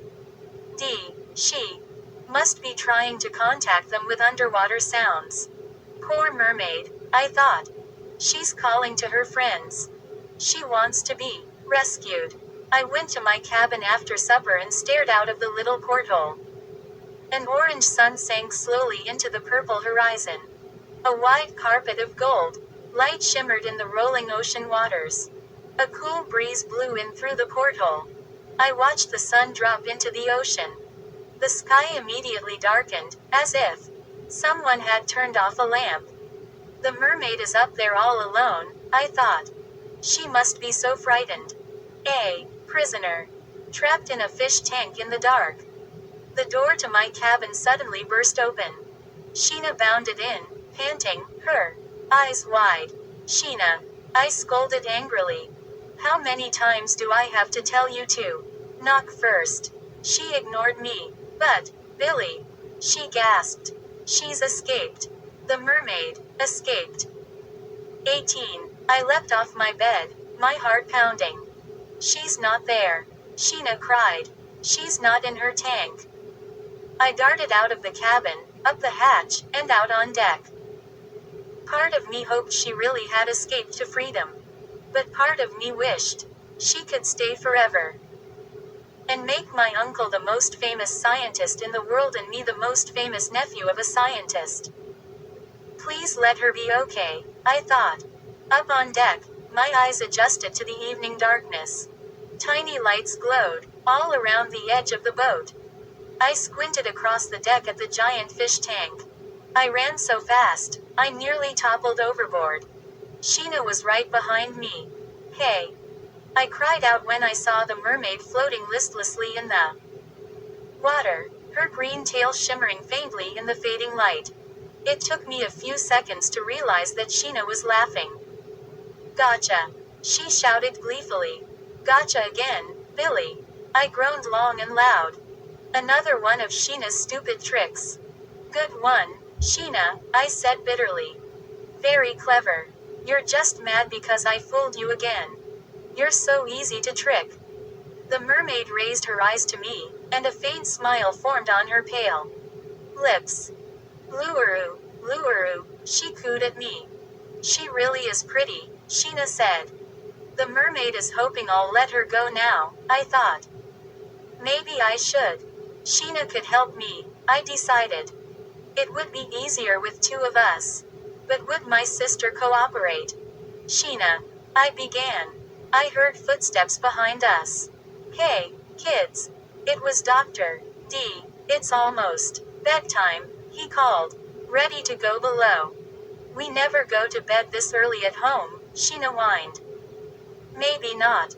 But I bet you don't get up so early at home, either. Do you? Sheena shook her head. We all stood at the tank and watched the mermaid. In silence. She gave her tail a little flick and settled back down at the bottom of the tank.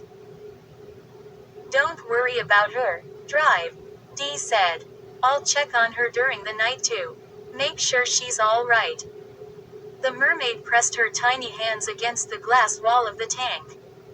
Her eyes pleaded with us to set her free. She'll feel better once she gets to Marina Zoo, Drive, Dee said. They're building a special lagoon just for her, with a reef and everything. It'll be exactly like the lagoon off Elandra. She'll be free to swim and play. She'll feel at home. I hope so, I thought. But I didn't feel so sure. The Cassandra rocked gently on the waves that night, but I couldn't fall asleep. I lay on my bunk, staring at the ceiling. A pale beam of moonlight fell through the porthole and across my face. I couldn't stop thinking about the mermaid.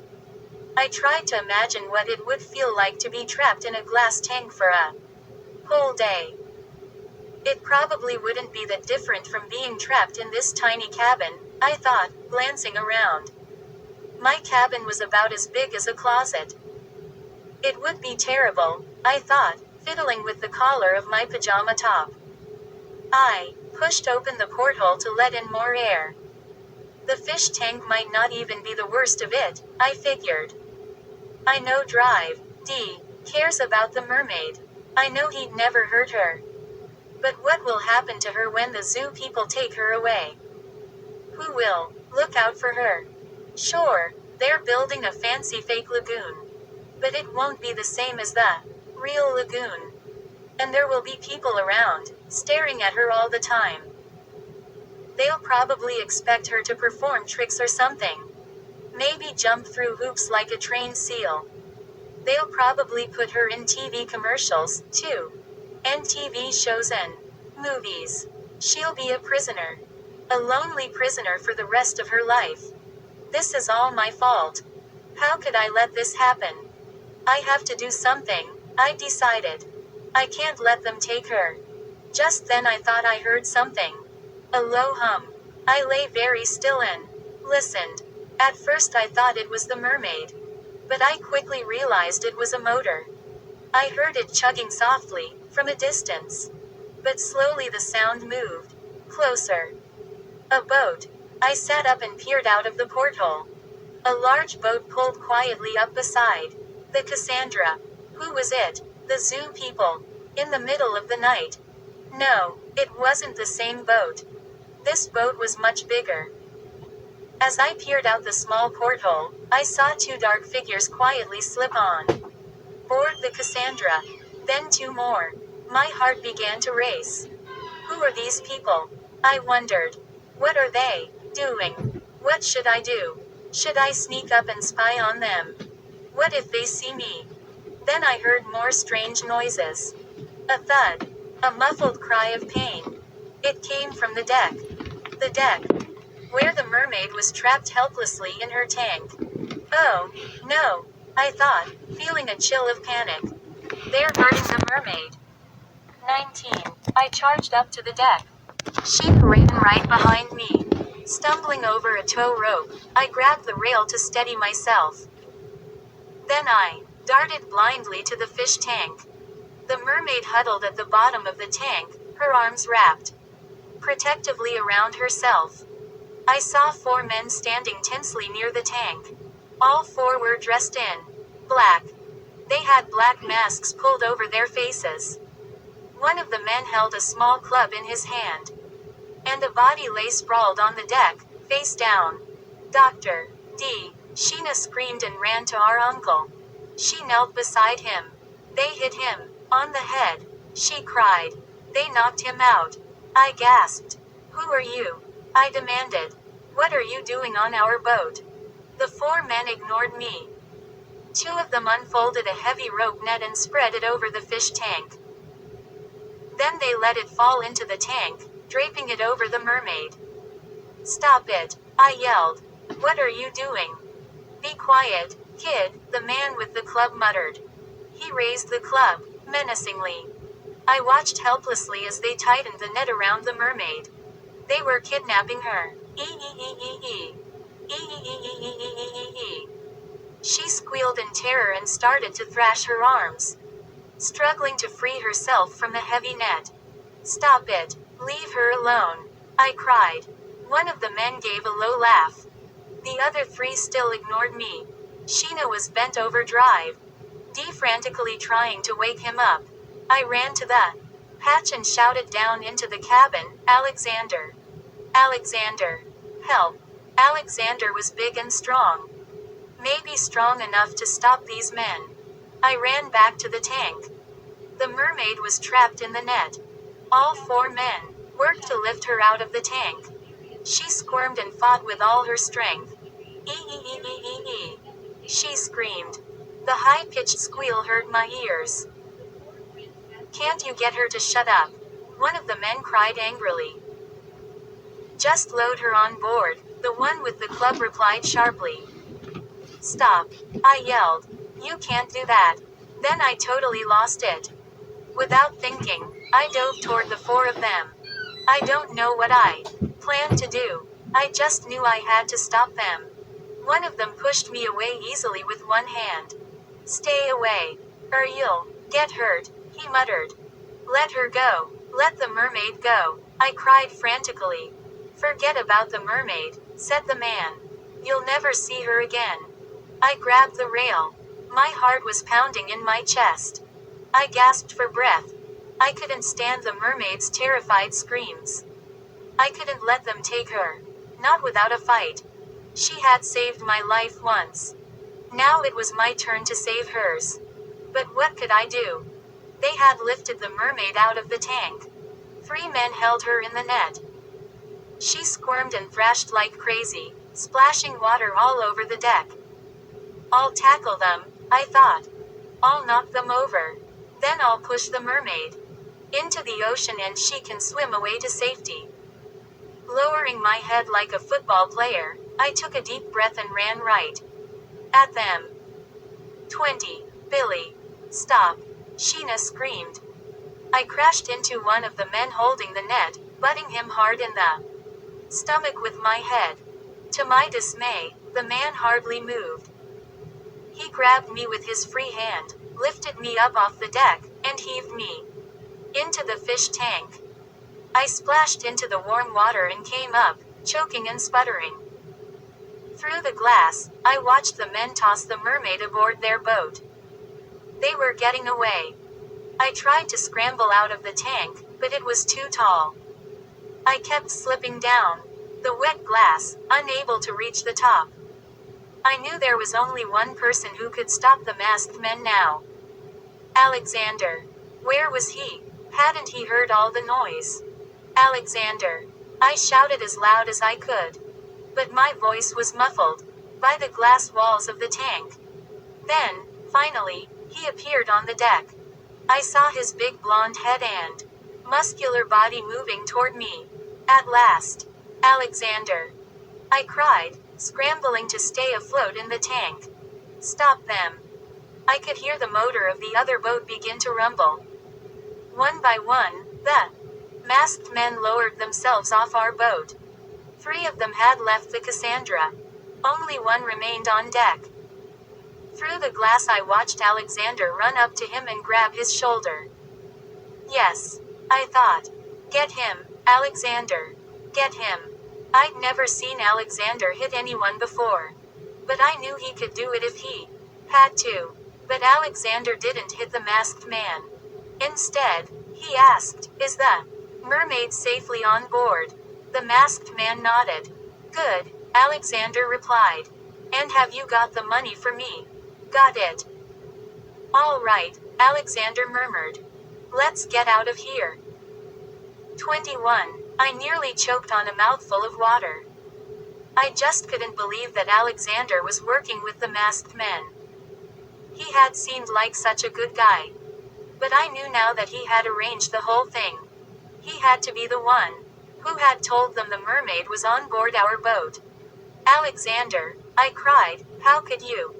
He stared at me through the glass. "Hey, Billy, it is just business," he said, with a shrug. The zoo was going to pay $1 million for the mermaid. But my new bosses will pay $20 million. A thin smile crossed his face. "You know arithmetic, Billy.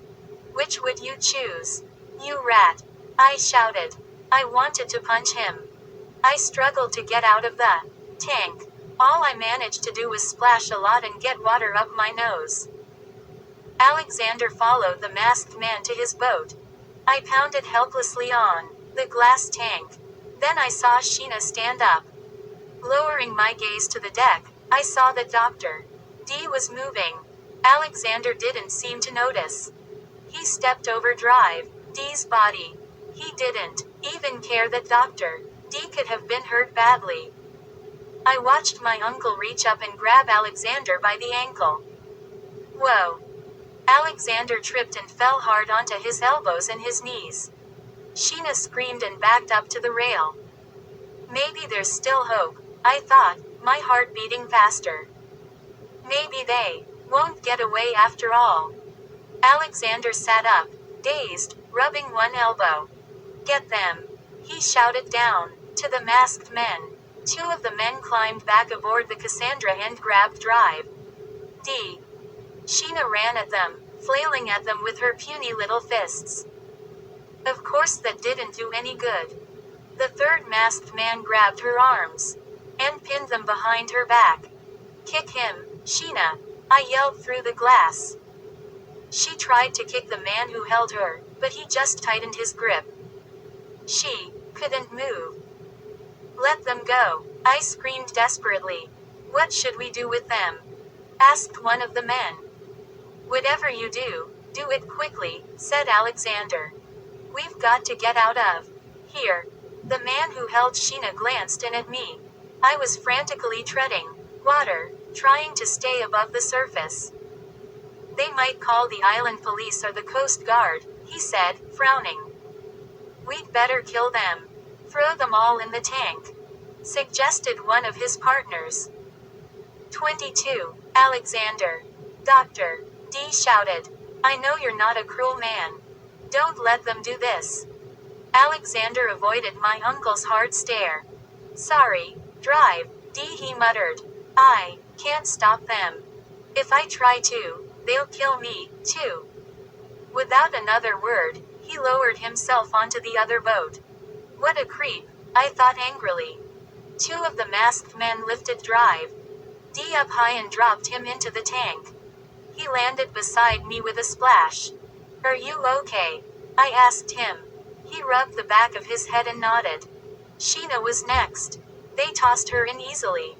She flew through the air, flailing her arms and legs. Then she plopped into the water. The men replaced the screen lid. They clamped it shut. I stared out at them, realizing in horror that we had no way to escape. The water in the tank was about 6 feet deep. We all kicked and paddled, trying to stay above the surface. There was barely enough room for the three of us. All right, said one of the men. Let's go. Wait, Doctor, D shouted.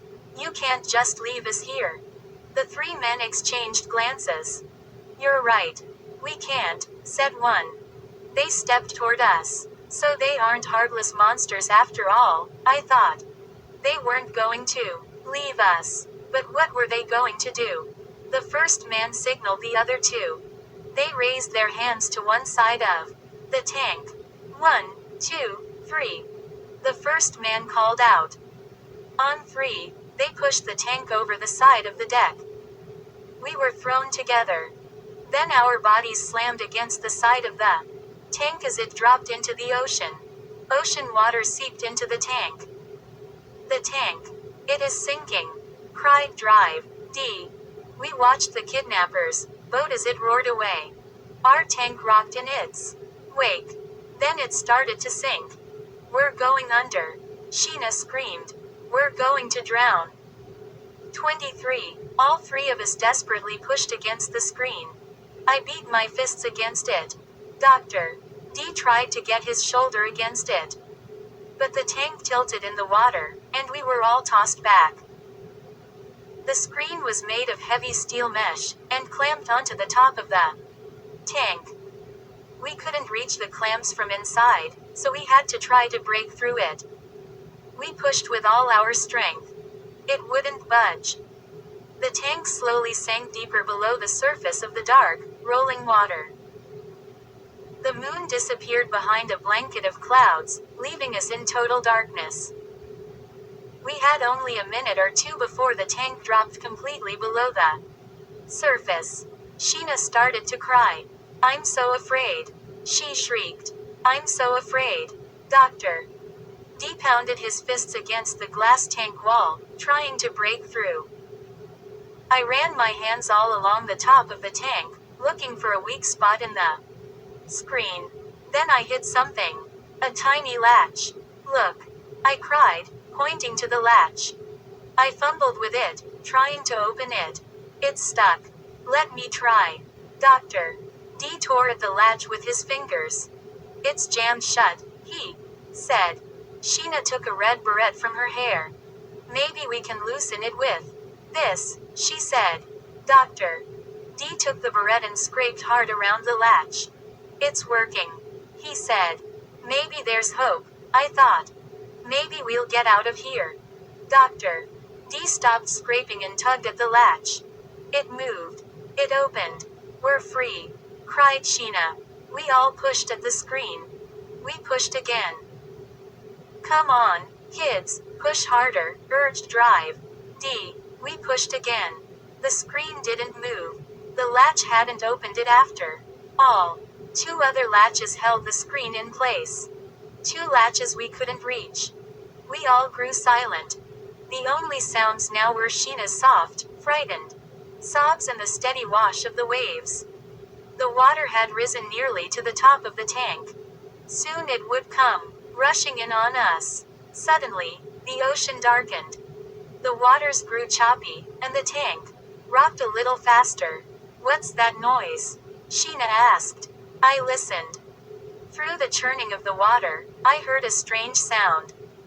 It was very faint, as if coming from far away. A shrill, high-pitched whistle. "It sounds like a siren, Drive," Dee murmured.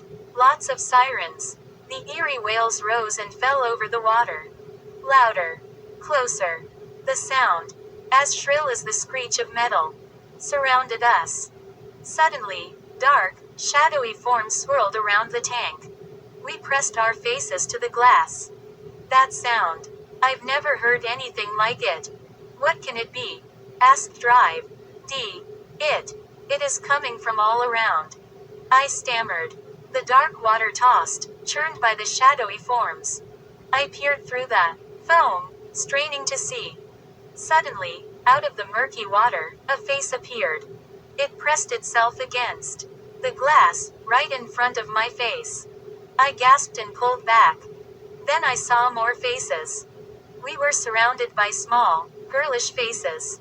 Their wide eyes peered in at us menacingly. "Mermaids!" I shrieked. "Dozens of them."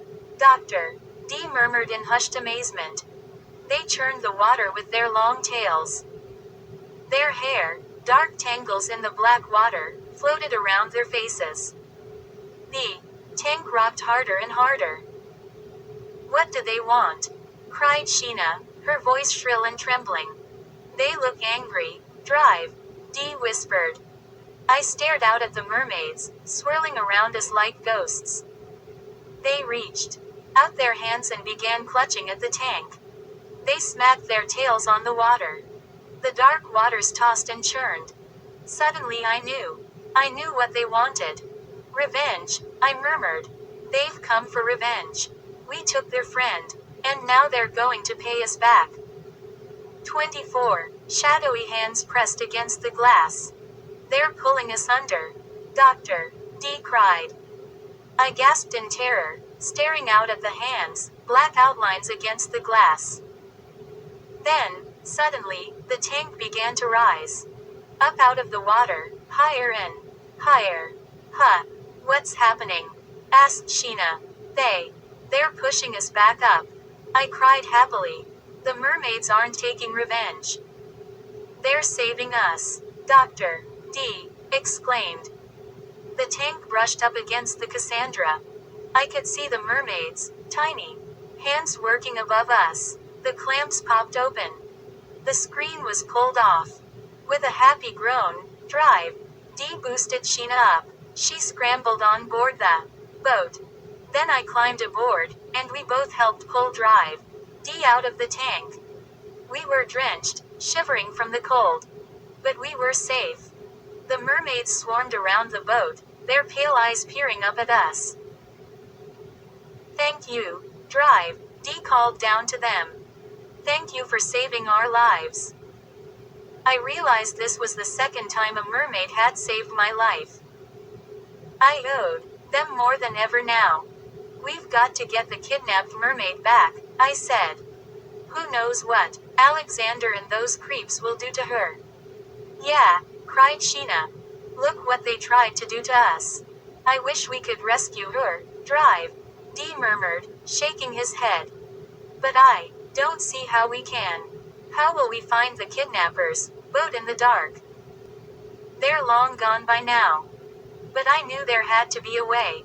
I leaned over the rail, peering down at the mermaids floating beside us, chattering and cooing in the moonlight. "Help us," I pleaded with them. "We want to find your friend. Please. Can you take us to her?" I held my breath and waited. Would the mermaids understand me? Would they be able to help us? Somehow. The mermaids chattered and whistled to one another.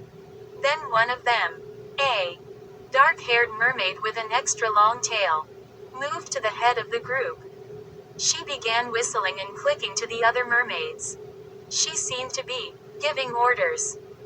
The three of us stared in amazement as the mermaids began to form a long line, one mermaid after the other, stretching far out to sea. "Do you think they're going to lead us to the kidnappers?" I asked. "Maybe. Drive," Dee replied thoughtfully. "But how will the mermaids find that boat?" He rubbed his chin. "I know. I'll bet they'll use their sonar. I wish I had time to really listen to those sounds they're making." "Look, drive, Dee," Sheena interrupted. "The mermaids are swimming away." We watched the dark figures slide away through the rolling black waters. "Quick," I cried.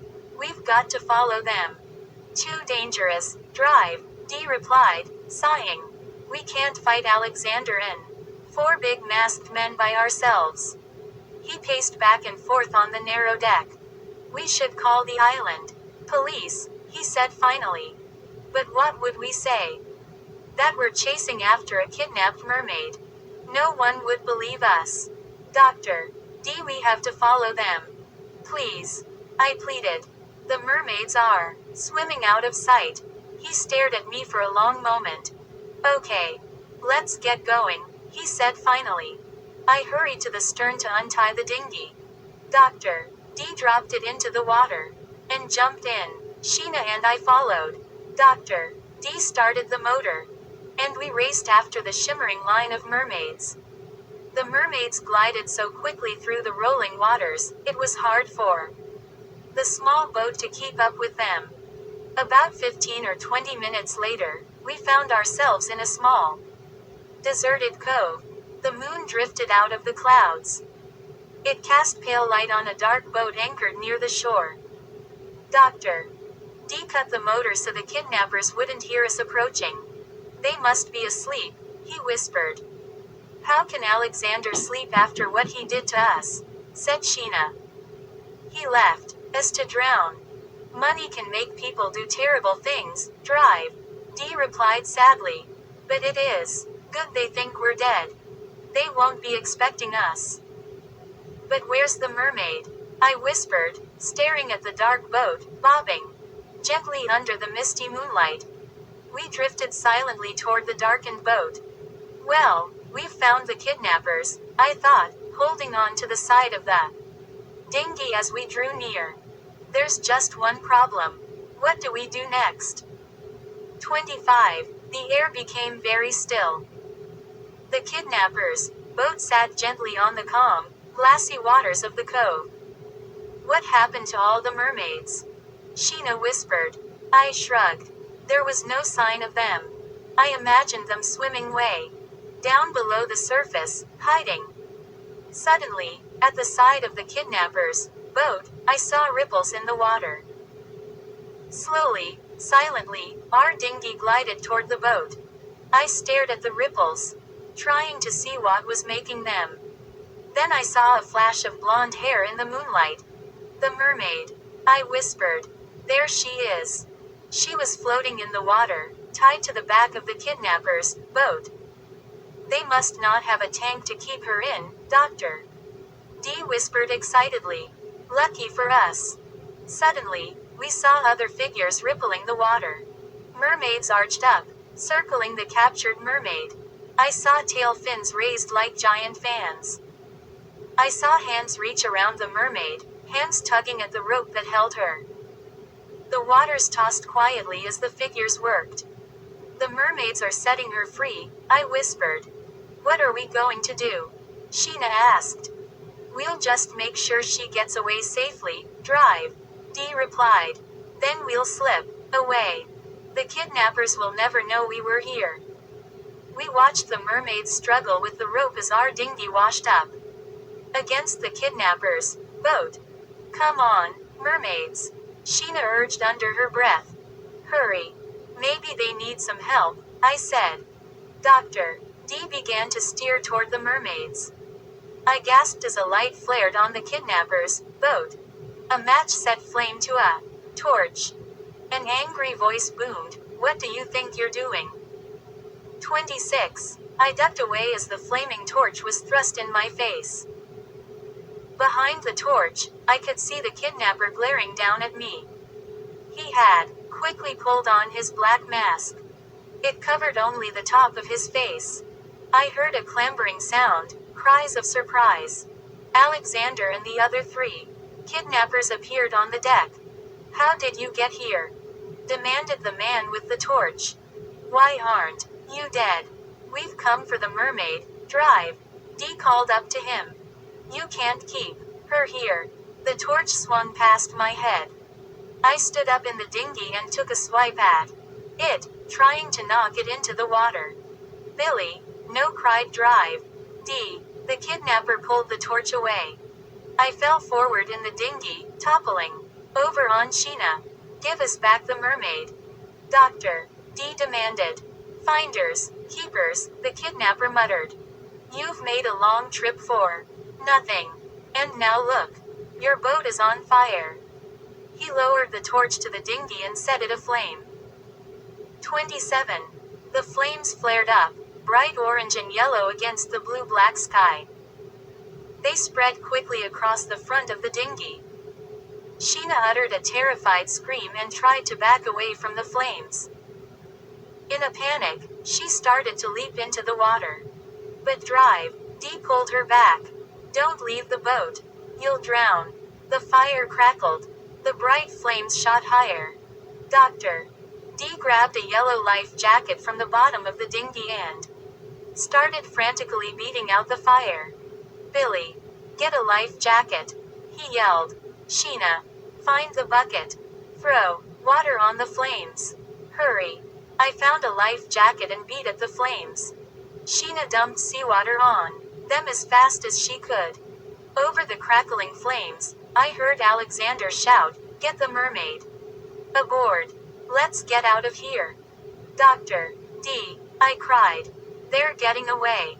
Then I heard the kidnappers yelling, "The mermaid. Where's the mermaid?" I turned to the side of the boat. The mermaid was gone. Her friends had freed her. One of the kidnappers reached down from his boat and grabbed me. "What did you do with the mermaid?" he demanded. "Let him go," shouted Drive. "Dee." I tried to squirm away from the kidnapper. He held me tight. Then I saw another kidnapper swing a club at Drive Dee's head. "Doctor." Dee dodged the club. The kidnapper tried to hit him in the stomach. "Doctor." Dee dodged again. I kicked and squirmed. Sheena tugged at the kidnapper's hands, trying to help me escape. The third kidnapper picked her up by the wrists and threw her to the floor of the dinghy. "Let go of the kids," pleaded Drive. "Dee." "Alexander. Help us." Alexander didn't move from his spot on the deck. He stood with his brawny arms crossed in front of him, calmly watching the fight. The flames had nearly been quenched, but they suddenly flared up again. "Sheena. The fire!" I cried. "Put out the fire." She grabbed the bucket and poured seawater everywhere. One of the kidnappers kicked the bucket from her hands. It landed in the water with a splash. Sheena picked up a life jacket and beat the last of the flames out. Dropped down into their boat and tossed them in the water. I heard a kidnapper shout up above. A man started to lower himself to our dinghy. But suddenly he lurched forward, his arms flailing. He let out a cry of surprise as his boat began to rock violently to the left. It looked as if it had been slammed by a huge wave. The kidnappers cried out as their boat began to rock back and forth. Slowly, at first, then violently.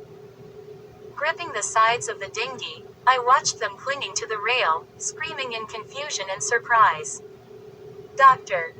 Dee slowly stood up, trying to see what was happening. The boat tossed violently, as if bucking tall waves. The mermaids. I could see them now. They had surrounded the kidnappers, ship and were rocking it hard. Hard. Harder. The kidnappers hung on helplessly. Mission accomplished. "Doctor." Dee cried happily. He started up the motor and we roared off. Turning back, I could see the boat tilting and rocking in the water. And I could see our mermaid swimming free, behind the other mermaids in the shimmering waves. She got away. I cried. She's free. I hope she'll be all right, said Sheena. We'll look for her tomorrow, said Dr. D as he steered us back to the sea. Lab. We know where to find her now. Sheena glanced at me. I glanced back. Oh, no, I thought. After all this, it can't be true. Is Dr. D going to catch the mermaid again? And give her to the zoo? Sheena and I met in the galley the next morning. Since Alexander was gone, we had to fix our own breakfasts. Do you think the mermaid went back to the lagoon? Asked Sheena. Probably, I replied.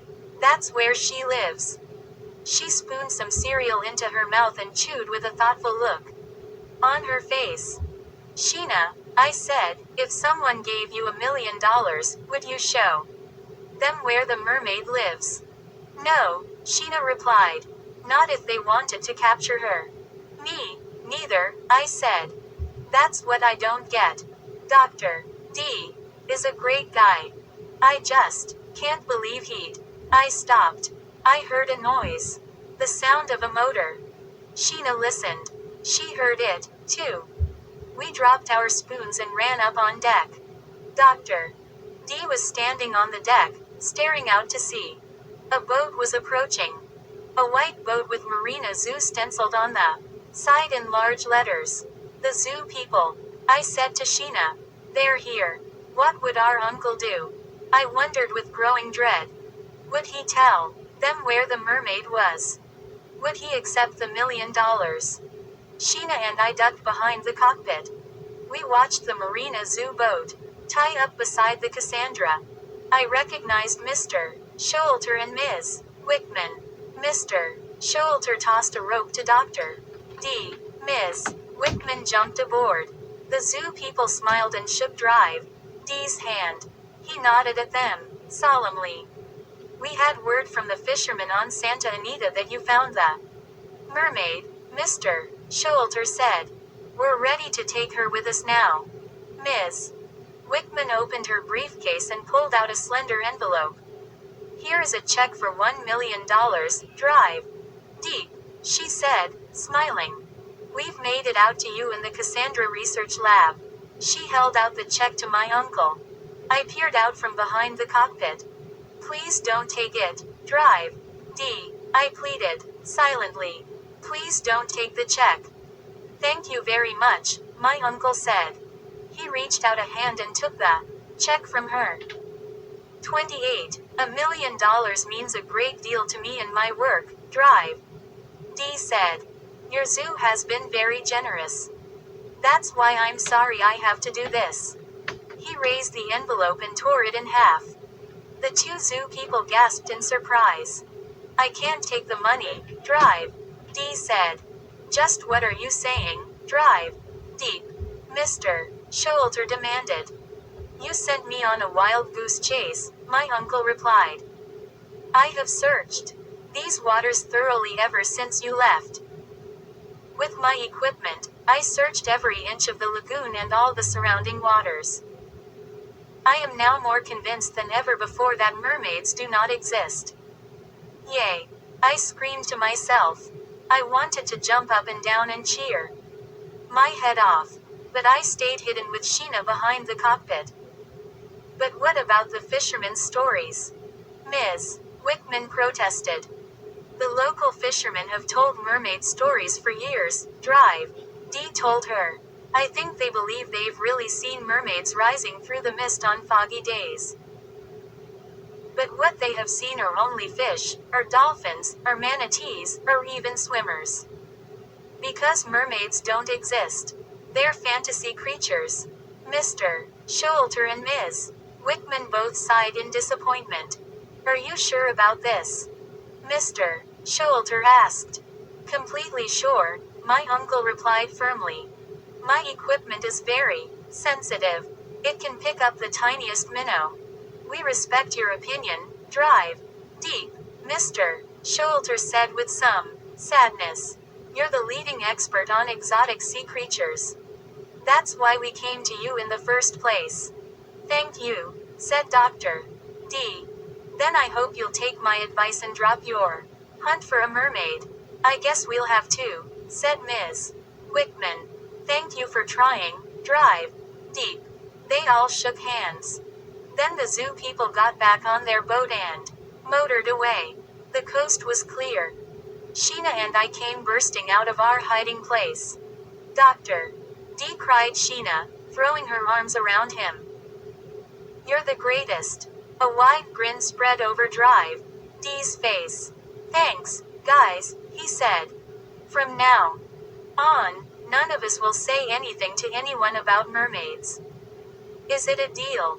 It's a deal, Sheena instantly agreed. Deal, I said. We all shook hands. The mermaid was our secret.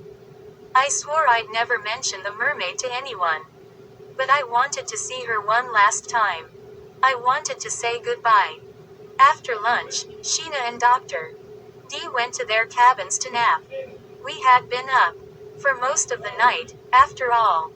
I pretended to take a nap, too. But once they were asleep, I sneaked out of my cabin and slipped into the bright blue water. I swam over to the lagoon to search for the mermaid. The sun was high in a pale blue sky. It glowed down on the still lagoon waters, making them glitter as if covered in gold. Mermaid, where are you? I wondered. I was just past the reef when I felt a playful tug on my leg. Sheena, I thought. Had she followed me again? I spun around to catch her. No one there. Seaweed, probably, I thought. I kept swimming. A few seconds later, I felt the tug again. Harder this time. Hey, it must be the mermaid, I told myself. I turned once again to search for her. The water rippled. Mermaid, I called. A head popped out of the water. A gigantic, slimy, dark green head. With one enormous eye. And a mouthful of jagged teeth. The sea monster. I shrieked. The sea monster. Would they believe me this time?